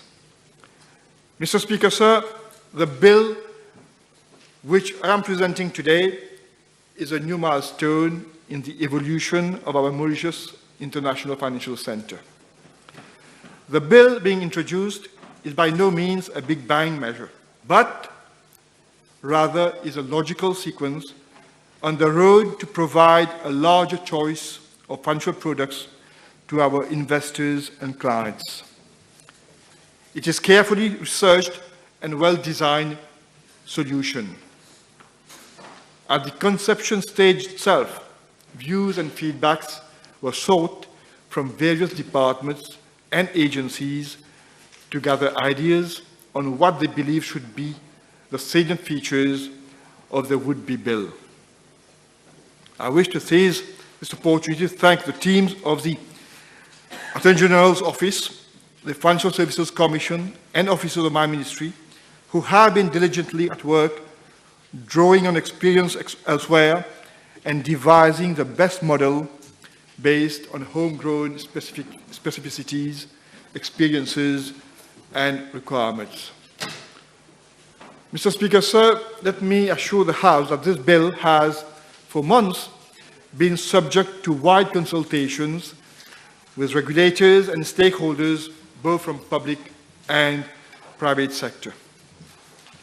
Protracted discussions, particularly alerts as to potential pitfalls, led to refinements of various parts of the proposal. We have been very cautious in the conception and design of this piece of legislation, Mr. Speaker, sir, and once passed and enacted, it will without any doubt serve our clients better. We have not lost sight throughout this process of government's vision and commitment to steer the country towards social and economic prosperity.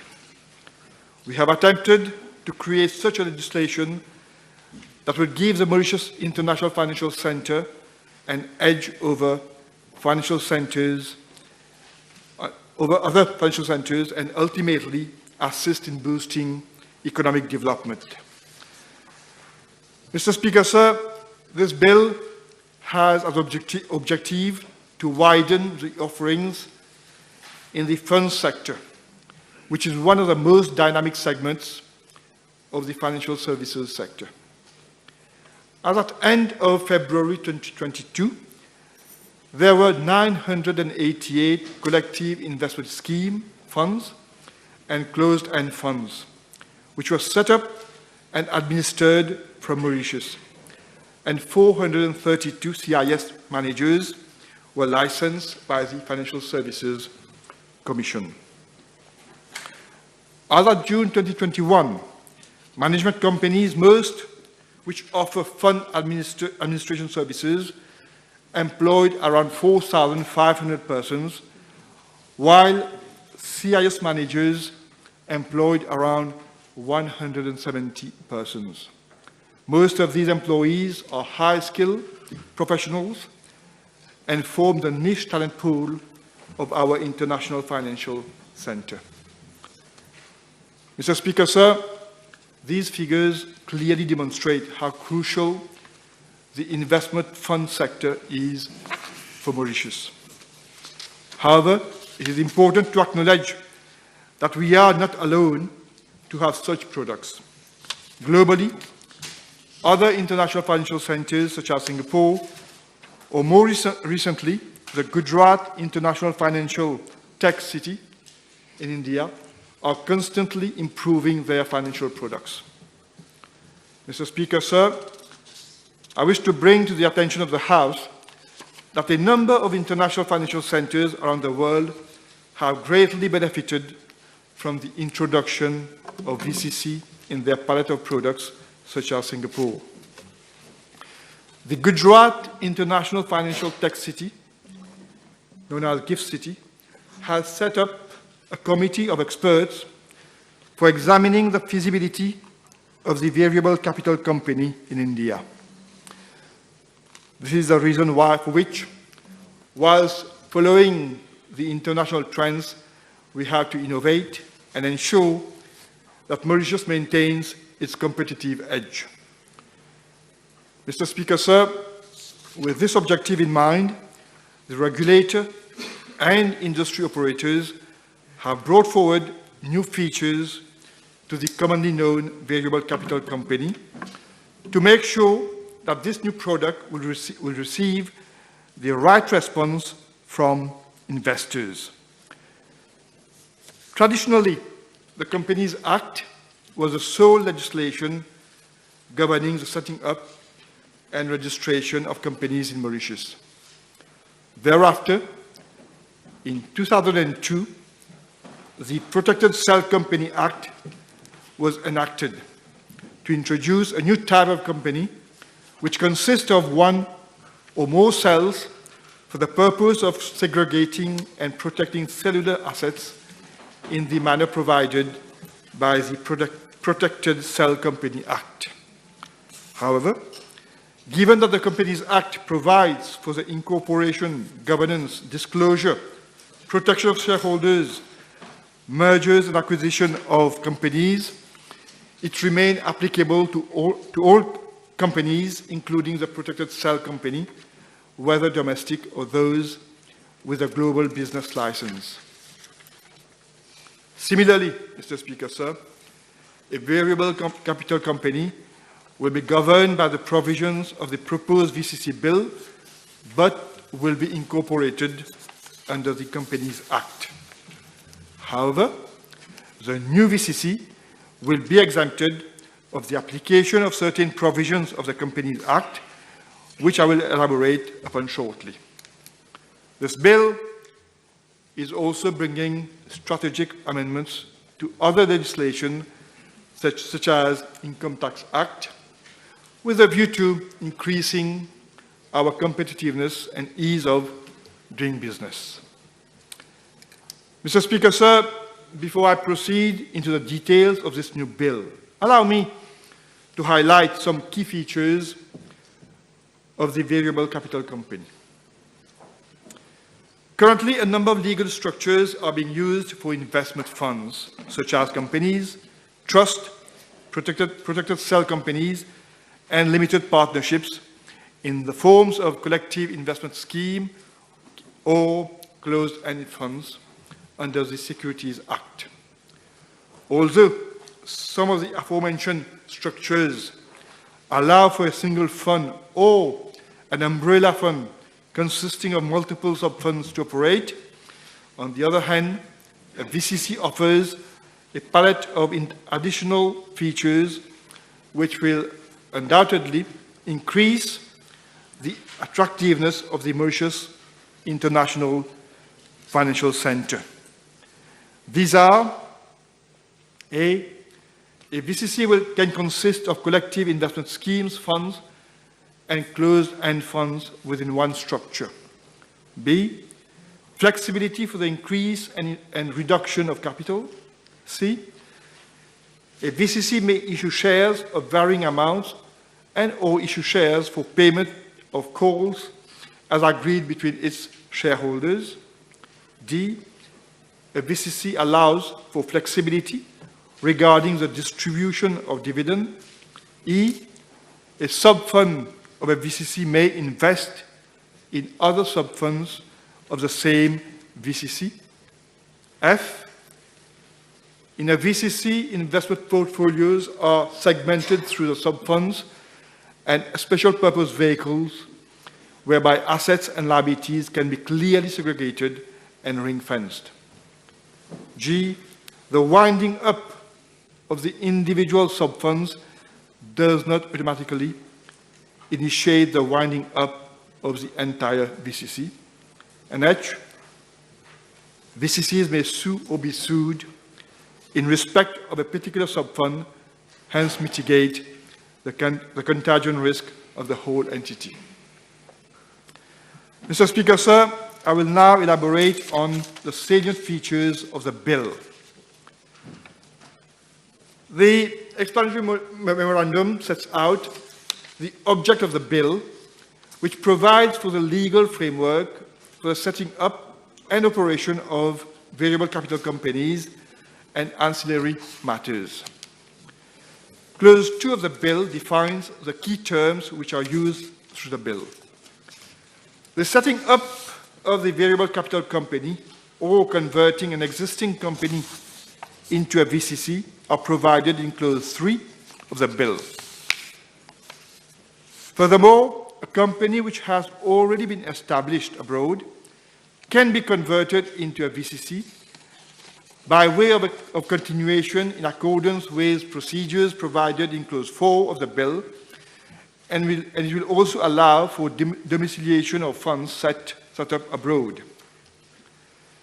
Clause 5 of the bill spells that a VCC shall be a body corporate and carry its business through sub-funds and special purpose vehicles. Clause 6 provides a requirement for a VCC to include the words variable capital company or VCC in its name. It also provides for the minimum requirements for the constitution of the VCC, including the requirement that the primary objective of a VCC is to operate as an investment fund. Clause 7 provides that no VCC should operate as a VCC fund without the authorization of the FSC, while its sub-funds can operate either as a collective investment scheme or a closed-end fund subject to the approval of the FSC. It is to be noted that the sub-funds shall comply inter alia with all requirements of the relevant acts. Clauses 8 and 9 of the bill provide that the business of a VCC would be carried out by its sub-funds or its special purpose vehicles. Furthermore, the VCC shall be a body corporate, and each sub-fund or SPV may opt to have its own legal personality distinct from a variable capital company. This measure will provide additional flexibility to the VCC structure and would give a competitive edge vis-à-vis other IFCs. Mr. Speaker, sir, Clause 11 provides for segregated assets and liabilities of sub-funds and special purpose vehicles. Clause 12 of the VCC bill is another important aspect of a VCC, as it allows for economies of scale, given a VCC can appoint one CIS manager, CIS administrator, custodian, or other service provider for all of its sub-funds. So instead of setting up several individual funds, a fund promoter may set up one VCC with several sub-funds, thereby saving on operational cost. With a view to ensuring transparency, Clause 13 provides for disclosure requirements to protect creditors and other third parties. The process for winding up of a VCC is provided in Clauses 16 and 17 of the bill. However, should a sub-fund or SPV hold legal personality, the provisions of the Insolvency Act shall be applicable. Mr. Speaker, sir, Clause 18 provides for the conditions upon which the Commission may withdraw an approval granted to a sub-fund or SPV. Clause 19 provides for the grounds under which the Chief Executive of the FSC may suspend the activities of a sub-fund or SPV. Clauses 20, 21, and 22 provide for procedures and requirements regarding the issuance of shares, redemption or buyback, and reduction of shares of the sub-fund of the VCC. Clause 24 of the bill allows the VCC to file separate financial statements in respect of each of its sub-funds and SPVs in accordance with international financial reporting standards or any other internationally accepted accounting standards. Where a sub-fund or SPV has a legal personality that is separate from its VCC, it shall file its financial statements separately from that of the VCC. Clause 25 of the VCC bill provides for any person who contravenes the provisions of the VCC bill to be liable to a fine not exceeding 500,000 rupees, and imprisonment for a term not exceeding 5 years. Mr. Speaker, sir, among the consequential amendments being brought to existing legislations through Clause 26 of the bill, Subclause 1 amends Section 2 of the Financial Intelligence and Anti-Money Laundering Act, FIAMLA, by including a VCC fund in the definition of financial institution. This would allow economies of scale in respect of AML-CFT requirements. For instance, the VCC may appoint a single money laundering reporting officer or compliance officer for all of its sub-funds.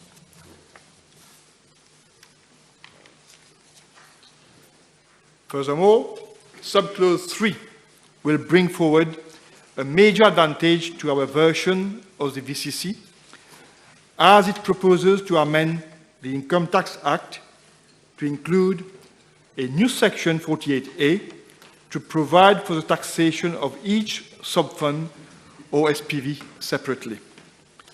Consequently, each sub-fund or SPV shall be liable to income tax in respect of its own income.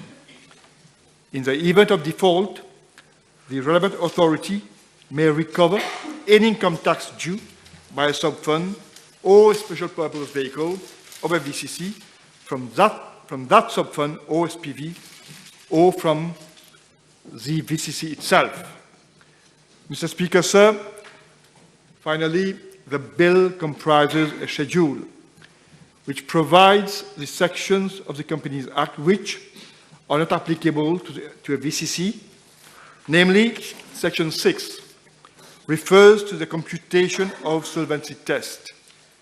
In the case of a VCC, its board itself will determine its solvency prior to distribution of dividend. Section 62, which pertains to the process for reduction of capital, will not apply as Clause 22 of the bill already provides for an alternative process for a VCC. Section 63, subsection 2C, refers to requirement to pay dividend out of retained earnings. This provision will not apply in order to allow the VCC to pay dividend out of its capital. Section 211, subsection 2, regarding the application of international accounting standards, will not apply as Clause 24 already provides for accounting standards applicable to a VCC, and Section 226, which concerns the inspection of company records by shareholders, will not apply given the nature of the VCC, which constitutes different sub-funds operating as investment funds. Mr. Speaker, sir, this new piece of legislation has been the result of extensive consultation between the private and the public sector to come up with a product which will improve the competitiveness of Mauritius as an international financial center. As mentioned before, it is a most opportune time for the financial services sector to leverage on our recent exit from the FATF and EU list. We are today planning ahead to strengthen the Mauritius IFC as a competitive and reputable jurisdiction. With these words, Mr. Speaker, sir, I commend the bill to the House. Thank you.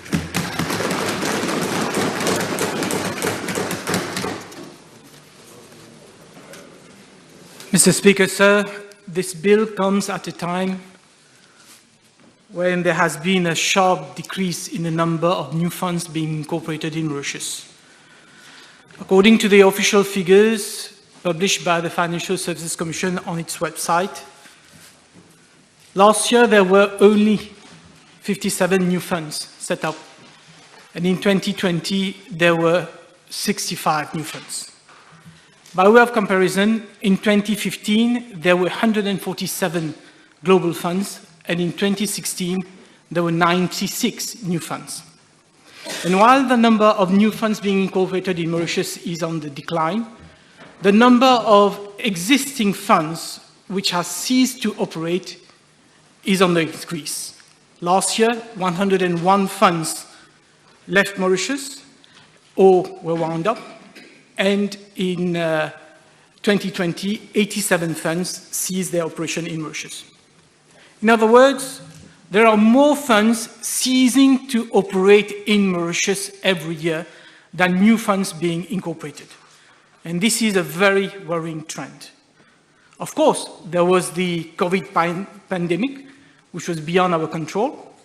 There was also the fact that Mauritius was on the grey list of FATF and on the black list of the European Union. And we are relieved. We are all relieved that we are now out of these lists. But one should not forget why we were placed on the grey list and the black list in the first place.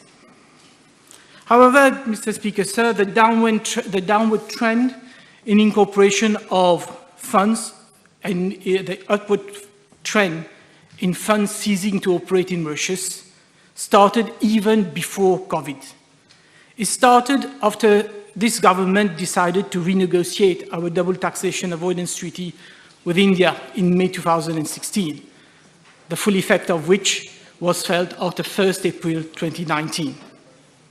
According to official figures published by the Department for Promotion of Industry and International Trade of India, Singapore has become the preferred jurisdiction to invest into India, followed by the United States.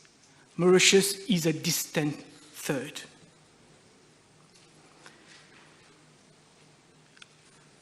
All the jurisdictions are taking measures to capture a share of the very lucrative fund industry. And Singapore, in order to get an edge over Mauritius, came up with the Singapore Variable Capital Companies Act in 2018. The act came to force in 2020. When Singapore passed the law, Singapore fund industry spoke of it as being a game changer, and it was. Now, I do appreciate all the efforts that has been put in drafting of the bill. I know that wide consultation has been held with various stakeholders in the fund industry. I also know that there was a subcommittee set up at the level of the FSC to discuss this bill in detail. However, Mr. Speaker, sir, for reasons which I will come back later in my intervention, I personally think that we could have done more. We should have done more. And this bill, although a step in the right direction, will not be a game changer. Et ce n'est pas de gaieté de cœur que je le dis. Now, turning to the bill, we are creating a special type of company which can only operate as a fund. The Honourable Minister has gone through the distinctive features of his company. I don't propose to go through them again, but I would rather talk about the advantages which this new company will bring. First of all, under the same umbrella structure of VCC, a company will be able to have many sub-funds.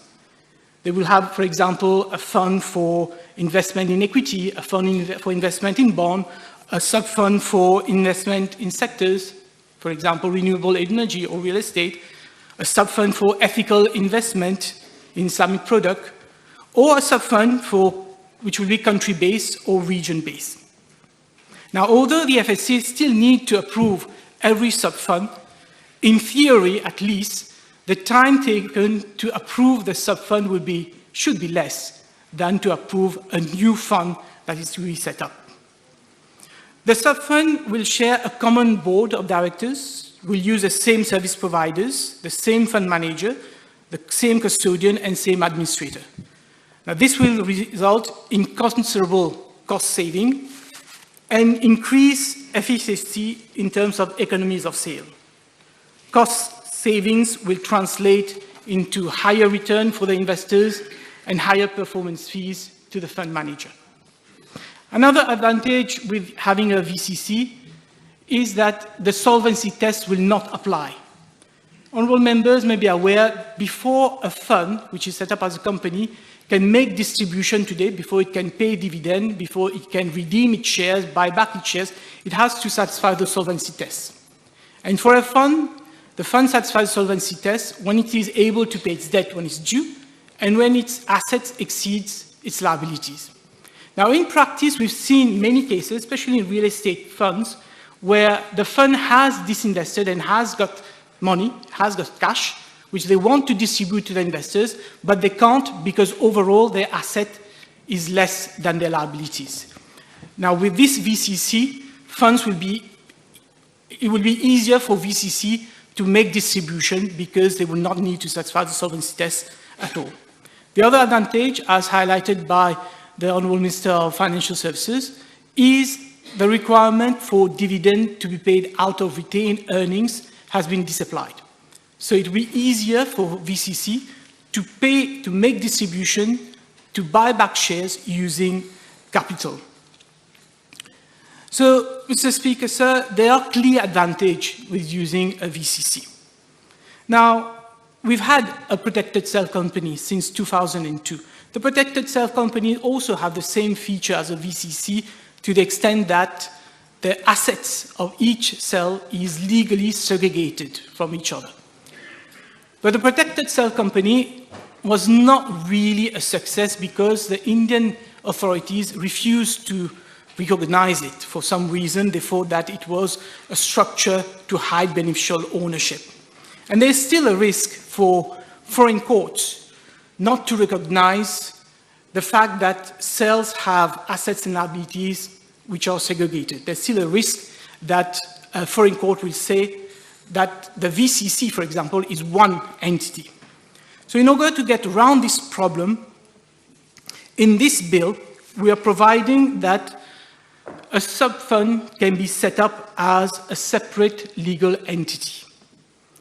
And in fact, we are not the first country to do that. The Channel Islands did that before us. Jersey came up with the idea of incorporated cell companies, or ICC, with each cell being a separate legal entity. I have to confess, Mr. Speaker, sir, and here I'm talking as a law practitioner, I have strong reservation as to how a sub-fund can be set up as a company with separate legal personality and still remain a sub-fund of a VCC. Of course, nothing prevents a sub-fund, which is a separate legal entity, from having the same service providers, the same custodian, the same fund manager, or even having the same people sitting on the board of both the VCC and the sub-fund. But at the end of the day, if a sub-fund is a separate legal entity, if it is a company, it will have its own shareholder, it will have its own board of directors, it will have its own books and records, and it will operate as an independent entity.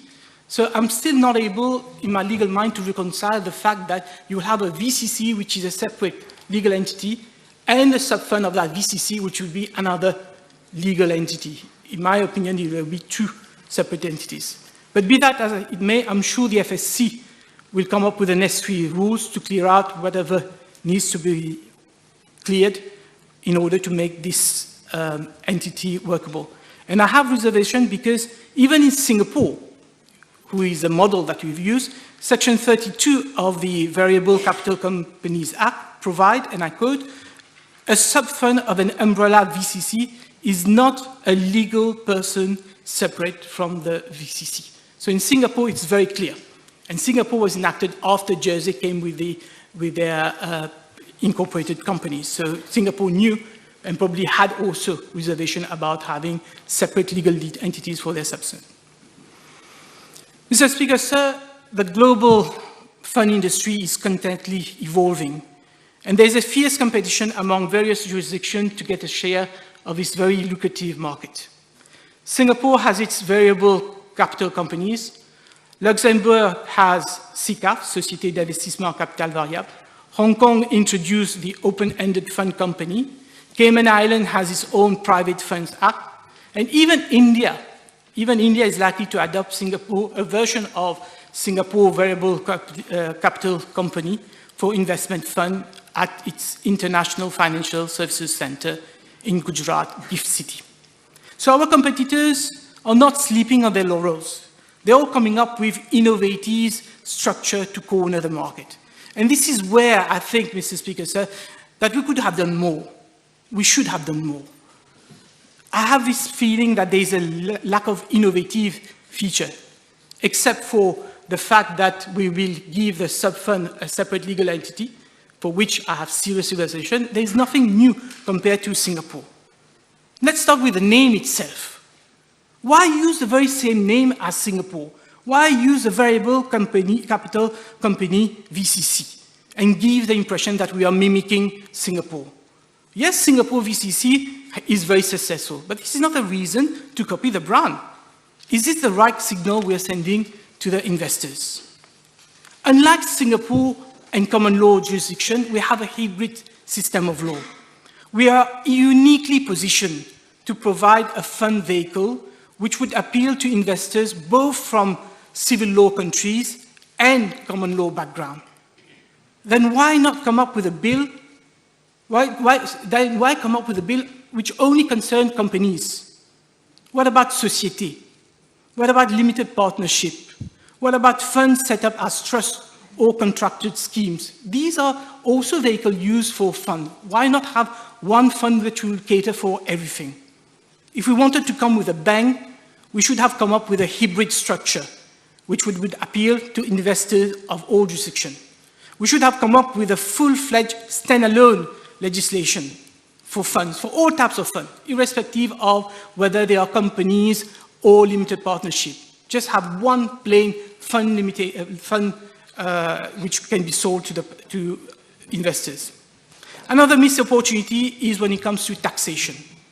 In Singapore, income from eligible VCC funds may be tax-free if they qualified for the Enhanced Tier Fund Scheme or the Singapore Resident Fund Scheme. In many jurisdictions, funds are not taxed. Even in the United States, funds are treated as tax-transparent vehicles. In Mauritius, for years, there has been call from the industry for funds to be exempt from income tax, for funds that are set up as limited partnership or société. It is possible today for the fund to elect to be tax transparent and to be taxed at the level of the investors. So if we are able to do it for limited partnership funds, why couldn't we have a similar tax regime for VCC and other fund vehicles? Taxing VCC as an entity is, in my opinion, sending the wrong signal to the market, that Mauritius was still taxing a vehicle when all other jurisdictions are moving towards taxing the investor and not taxing the fund. Mr. Speaker, sir, it is not enough having good laws. Any country can enact a legislation. But if you want to attract fund business, you need first to attract the fund managers, because they are the one who takes the decision as to where to locate a fund. So the question that we have to ask ourselves today is, why is it that despite all the efforts we have been doing for years and years now, we are not able to attract fund managers? We do license fund managers, but they do not have a place of operation in Mauritius. They do not have staff in Mauritius. They do not live in Mauritius. They do not spend in Mauritius. All fund managers licensed by the FSC invariably have an investment advisor sitting somewhere else with real people in real offices doing real work. So why are we unable to attract fund managers to base their operation in Mauritius? Today, Indian professionals, lawyers, accountants, the very same people, Mr. Speaker, sir, who used to recommend and promote Mauritius as a financial center, these same Indian professionals are telling the client to go and move to Singapore. These professionals are even doing tie-ups. We know, we had an advisor, a legal firm who's been advising Mauritius for years. He never set up a foreign law firm in Mauritius, but he has done tie-ups in Singapore. Why? Why not Mauritius? This is the question we have to ask ourselves. Do honourable members today know how difficult it is to set up a fund and a fund manager in Mauritius as compared to other jurisdictions?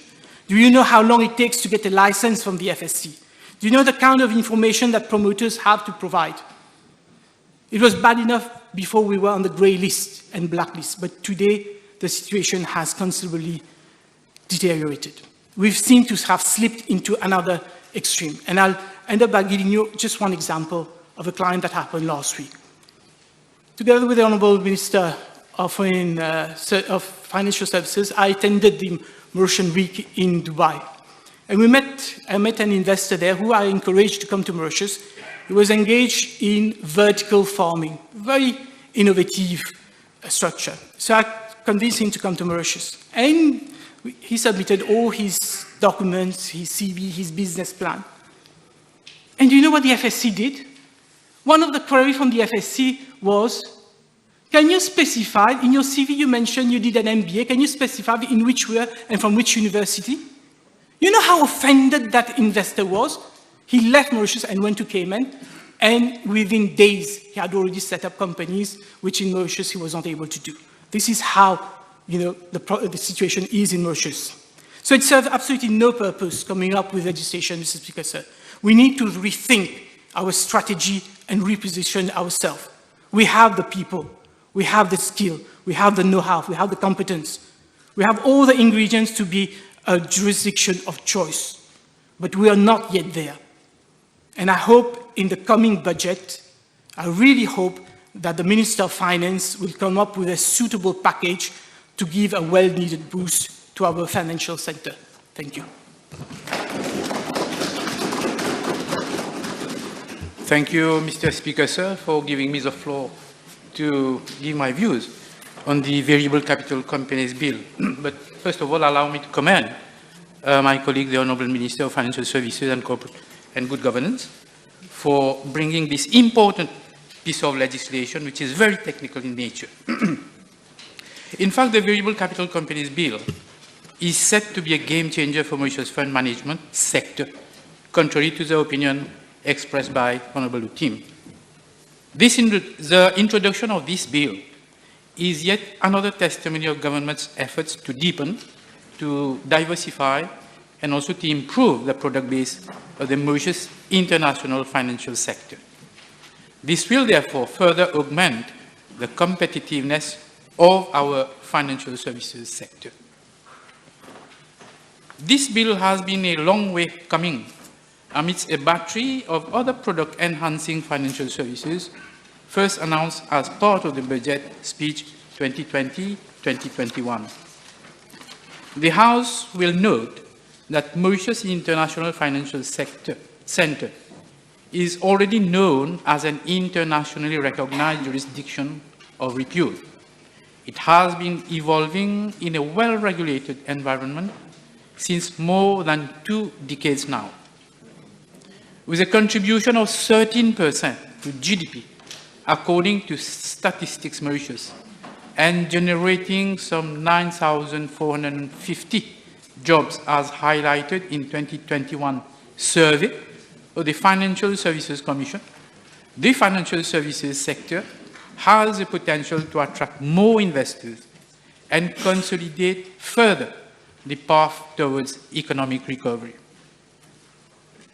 As the sophistication of the global financial services ramps up, it is primordial for leading international financial centers to adapt to new industry demands, to solidify their offerings, and also to develop a new competitive edge in this cutthroat global industry. I believe, Mr. Speaker, sir, that this bill in this respect sets the tone for the development of new and sophisticated services regionally and globally. Mr. Speaker, sir, let me now delve into some technicalities of this bill. First, it is of utmost importance to understand the concept of variable capital companies. In the financial services industry, particularly in the fund management sector, variable capital companies are corporate entity structures which are design-built and purpose-built for investment funds. Such investment funds are vehicles which are run by licensed fund managers under specific investment strategies with a view to achieving the fund's goals.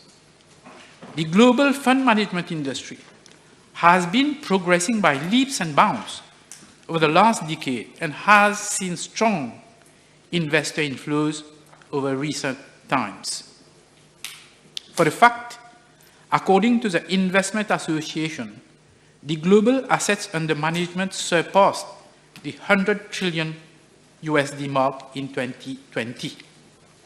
BCG, the Boston Consulting Group, the leading American global management consulting firm, described this as a 100 trillion USD machine.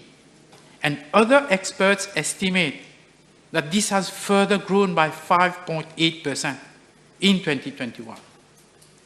Now, given the strength of this global industry, the Mauritius International Financial Center stands to gain from the adoption of the right tools to guide investors to our sophisticated and broad array of financial products.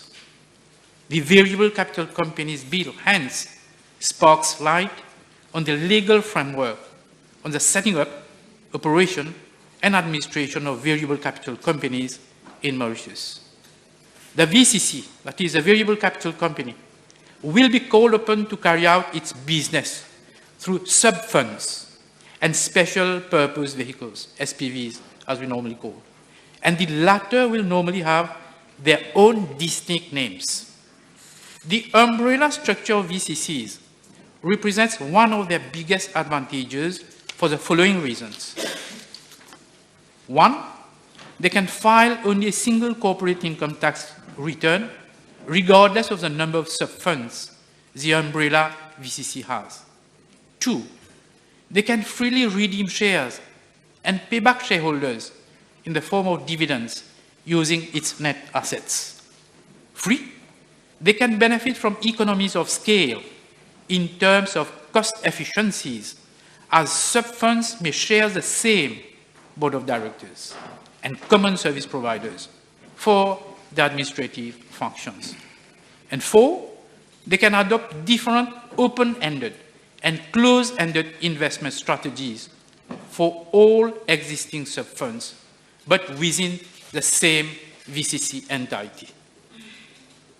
Cost efficiency as a driver of competitive edge can be one of the main focus for the development of the fund management subsector within the financial services industry in Mauritius.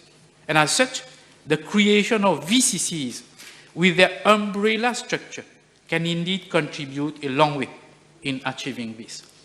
Mr. Speaker, sir, VCCs also allows the creation of several sub-funds and SPVs, as mentioned before, with different investment strategies. This is a key element of having a plethora of financial services products suitable for all types of investors, and more importantly, adopted for various global economic and financial events and investment themes. The beauty of funds, Mr. Speaker, sir, is that they can be customized, can be tailored, and can be molded for themes that are prevalent and engaging for the investor community. During the pandemic, for example, US exchange-traded fund managers launched funds that tapped into the work-from-home phenomenon, whereby the theme covered mostly those companies offering cloud technologies, cybersecurity, online document management, and remote communications. US investment management powerhouse, BlackRock, created its virtual work and life ETF, exchange-traded fund, in September 2020, garnering a fund size of $5.3 million US. Since the start of the Ukraine-Russia conflict in February 2022, that is this year, 2 months back, CNBC has reported that ETFs are becoming a vehicle of choice for investors. Such is the ability to customize funds based on themes. Investor fund flows are projected to follow some key themes over the coming years, including but not limited to sustainable investing and ESGs, video gaming in the metaverse, blockchain technologies, and infrastructure. The Variable Capital Companies Bill comes at this opportune time, just after Mauritius progressed tremendously to come out of the FATF list of high-risk third countries, and thereafter from the EU list of high-risk third countries in January this year. It adds steam to the new and revamped image of the Mauritius jurisdiction as an international financial center. It can help both the establishment, as per the requirements of the bill, of incorporated companies as VCCs, as well as the redomiciliation of investment funds as VCCs in Mauritius. This will definitely lead to a new avenue for investment for different investor classes, hence generating fee revenue for players in this sector. The confidentiality element of VCCs also will come a long way in creating trust among the investor community, as share registries and audited accounts will not be made public, but only to the Commission. Mr. Speaker, sir, This bill today is opening the doors for a new addition to the jurisdiction spectrum of financial products and services and will boost the fund management activities in the sector. The creation of VCCs has had a resounding success in other jurisdictions, such as Singapore, as mentioned by the Honourable Minister, and as also mentioned extensively by Honourable Utim. In fact, in 18 months of creating this new corporate entity structure, Singapore saw some 300 VCCs by June 2021, with early adopters being early-stage wealth managers, smaller investment groups, and debut funds. Through the Variable Capital Companies Bill, we are also building a deeper and more diverse capital pool of investment into Africa, using Mauritius as a platform. This bill will enhance the image of Mauritius as being a provider for a comprehensive range of investment fund vehicles and structures to support investors' needs. With the new legal structure of VCC provided in this bill, there is potential for Mauritius to capture a greater share of the full value chain of fund management. We need to keep pace with other international fund management centers if we are to capture the additional economic benefits of fund domiciliation. With an attractive international center rekindled from its experience of innovating, developing, and very recently fine-tuning its parameters, Mauritius can deliver this new corporate structure service. And I believe that it can also attract more niche asset and wealth managers regionally and globally in the jurisdiction, fostering the transfer of knowledge and technology as well as growth for the sector. So any step which goes into the direction of consolidating Mauritius' position as well as a well-reputed international financial center should be appreciated. That is why I fully applaud and support the introduction of the Variable Capital Companies Bill. Thank you, Mr. Speaker. Thank you, Mr. Speaker, sir. Mr. Speaker, sir, the Financial Services Commission, way back on the 12th of October 2021, published a draft Variable Capital Companies Bill on its website for consultation. The bill aims to provide a legal framework for the incorporation, conversion, structure, operation, and termination of VCCs in Mauritius.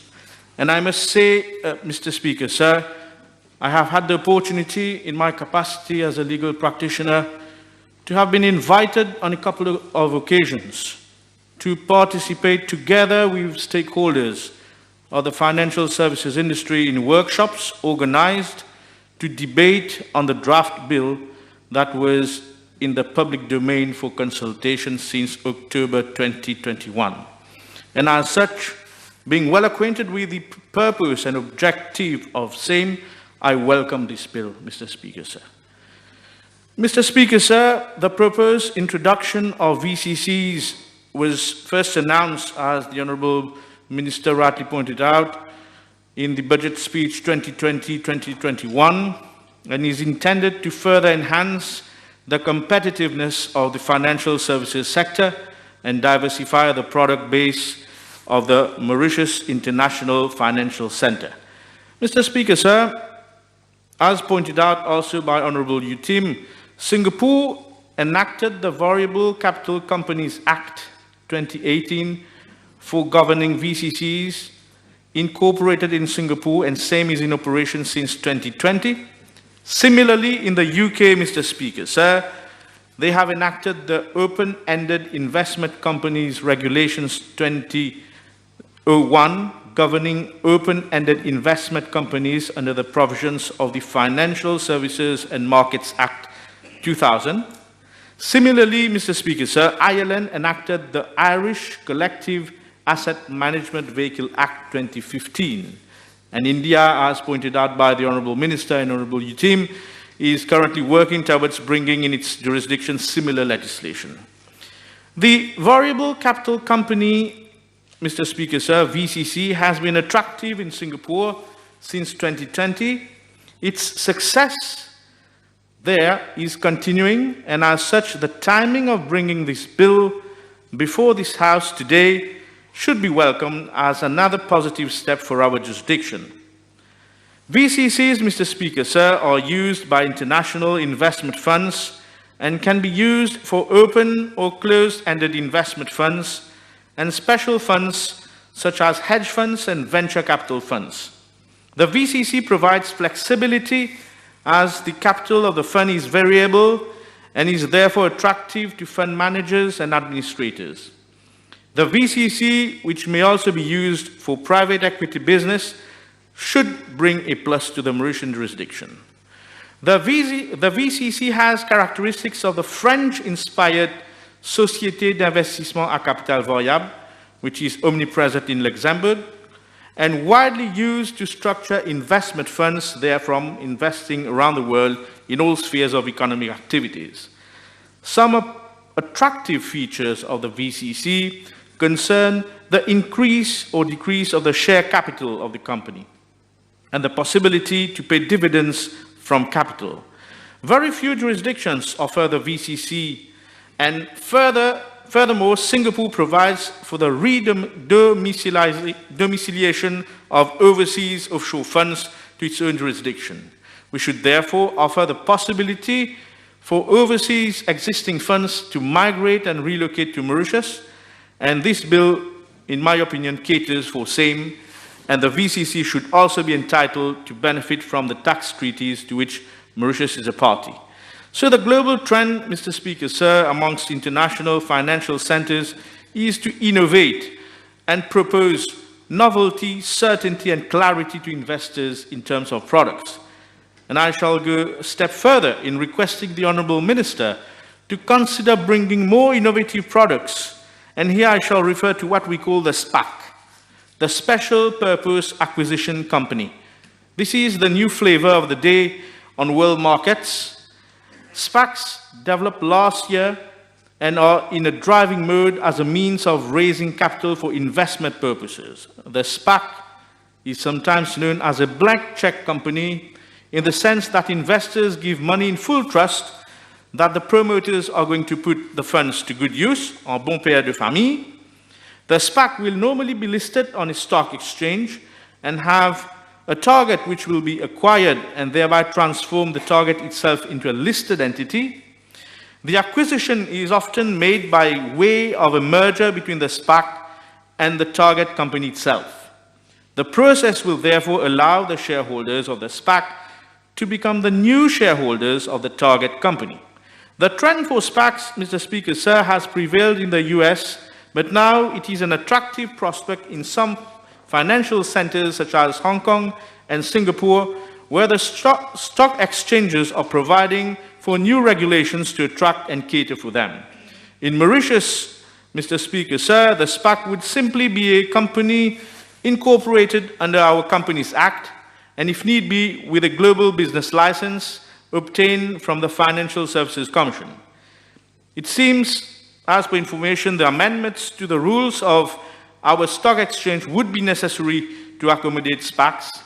There are positive signs that the Stock Exchange of Mauritius would be receptive to the idea of new rules for SPACs.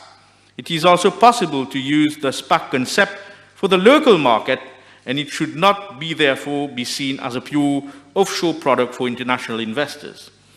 Mr. Speaker, sir, coming to this bill, the VCC as being proposed will be a corporate structure that can be used for a wide range of investment funds and provides fund managers with greater operational flexibility and cost savings. It can be set up as a standalone entity or as an umbrella entity with multiple sub-funds. As described, Mr. Speaker, sir, in Clause 5 of the bill, with regard to the legal personality and structure of a VCC, and at Clause 8, with creation of sub-funds, in the umbrella structure, Mr. Speaker, sir, each sub-fund of the VCC can have different shareholders and investment objectives, and is completely segregated from other sub-funds in respect of its assets and liabilities, thereby preventing any contagion issues. Mr. Speaker, sir, as couched in the bill, sub-funds can hold shares in other sub-funds of a VCC which gives the ability for investors or family members to invest into parts of the structure as they see fit. This sub-fund structure, Mr. Speaker, sir, enables a single VCC to be used in place of multiple companies' trusts typically found in a group structure. The VCC can share a board of directors, a fund manager, auditors, and other administrative agents, which provides significant economies of scale. The VCC can thus begin as a standalone fund with one pool of shareholders and assets, and further sub-funds can be added later. Mr. Speaker, sir, this bill, in my humble opinion, is an enhanced version of the model put in place in Singapore.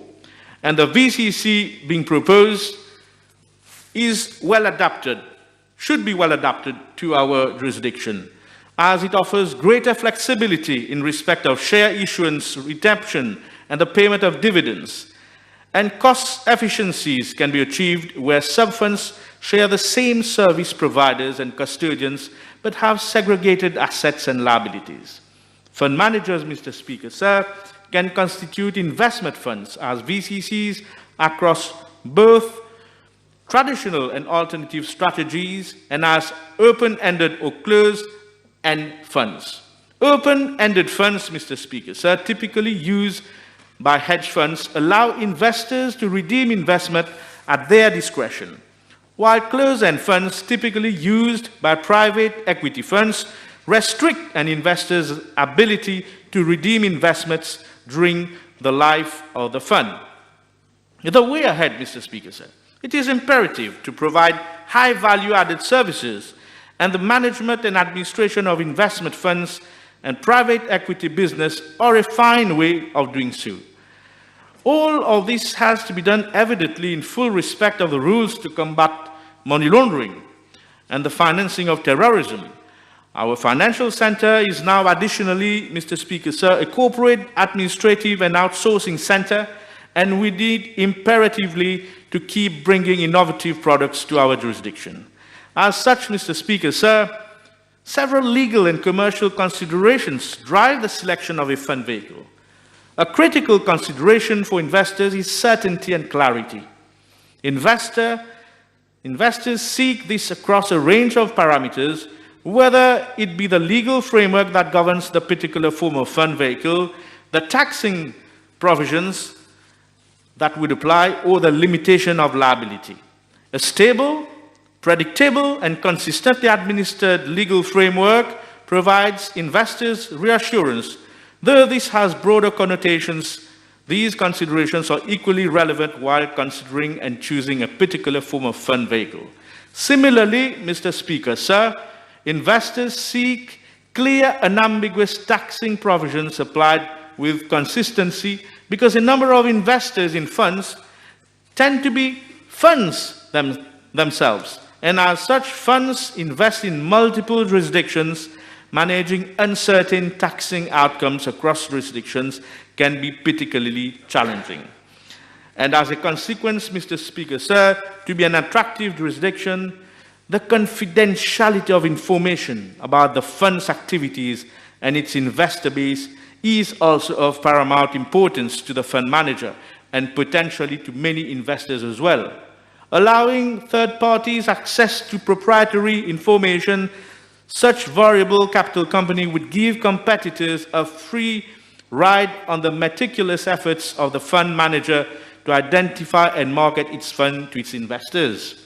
Similarly, regulations which permit access to a fund's financial statements could compromise the interests of the fund manager and also those of the fund's investors. An ideal fund vehicle would be one which preserves confidentiality of such commercially significant information and requires its disclosure only in limited circumstances. Hence, Mr. Speaker, sir, the important role that the Financial Services Commission shall be called upon to play as a regulator, but also, Mr. Speaker, sir, as a watchdog to see to it that confidentiality and consistency in applying the law will go hand in hand to preserve our reputation as a jurisdiction in terms of compliance, but also to enhance our attractiveness for new investors. There will be challenges, Mr. Speaker, sir.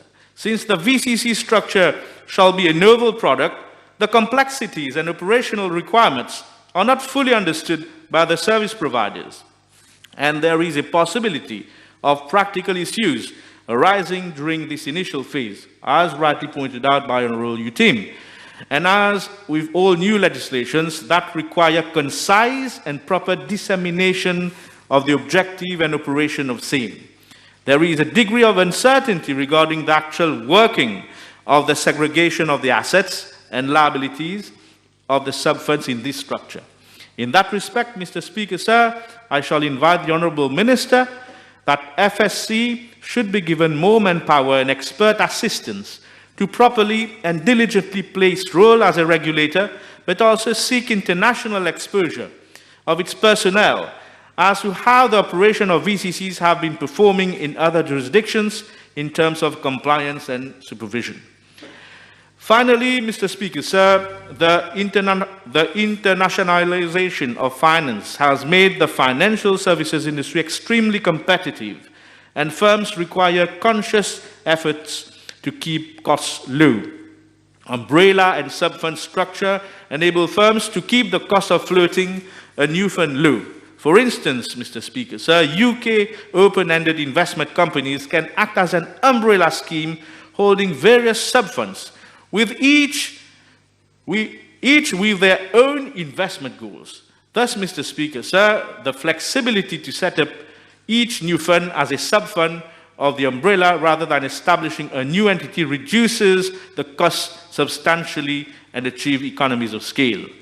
Mr. Speaker, sir, the variable capital company could be a game changer for our jurisdiction as an international financial center, as it cements its value proposition for cross-border investors. It will be a legal structure that can be used in both the traditional and alternative investment fund market space. Mr. Speaker, sir, the stakeholders in the sector expect that the advent of the VCC will garner the interest of private wealth managers and institutional investors thanks to its capital variability and cost efficiency. Mr. Speaker, sir, it will also be ensured that the legislative framework regulating the VCC will also comply with the anti-money laundering, combating the financing of terrorism requirements. The VCC structure as laid down in this bill, Mr. Speaker, sir, can be used for all types of investment funds, including mutual funds, hedge funds, private equity, real estate funds. It will, I am sure, further diversify the Mauritian offering in respect of financial products and will help to cement its competitiveness at an international level and its value proposition for cross-border investor. And Mr. Speaker, sir, as a note of conclusion, I do hope that this bill will provide more space and opportunities for our skilled and young professionals and offer a more employability environment and perspectives to young graduates in the financial sector. Thank you, Mr. Speaker, sir. Members, we suspend the sitting for 45 minutes.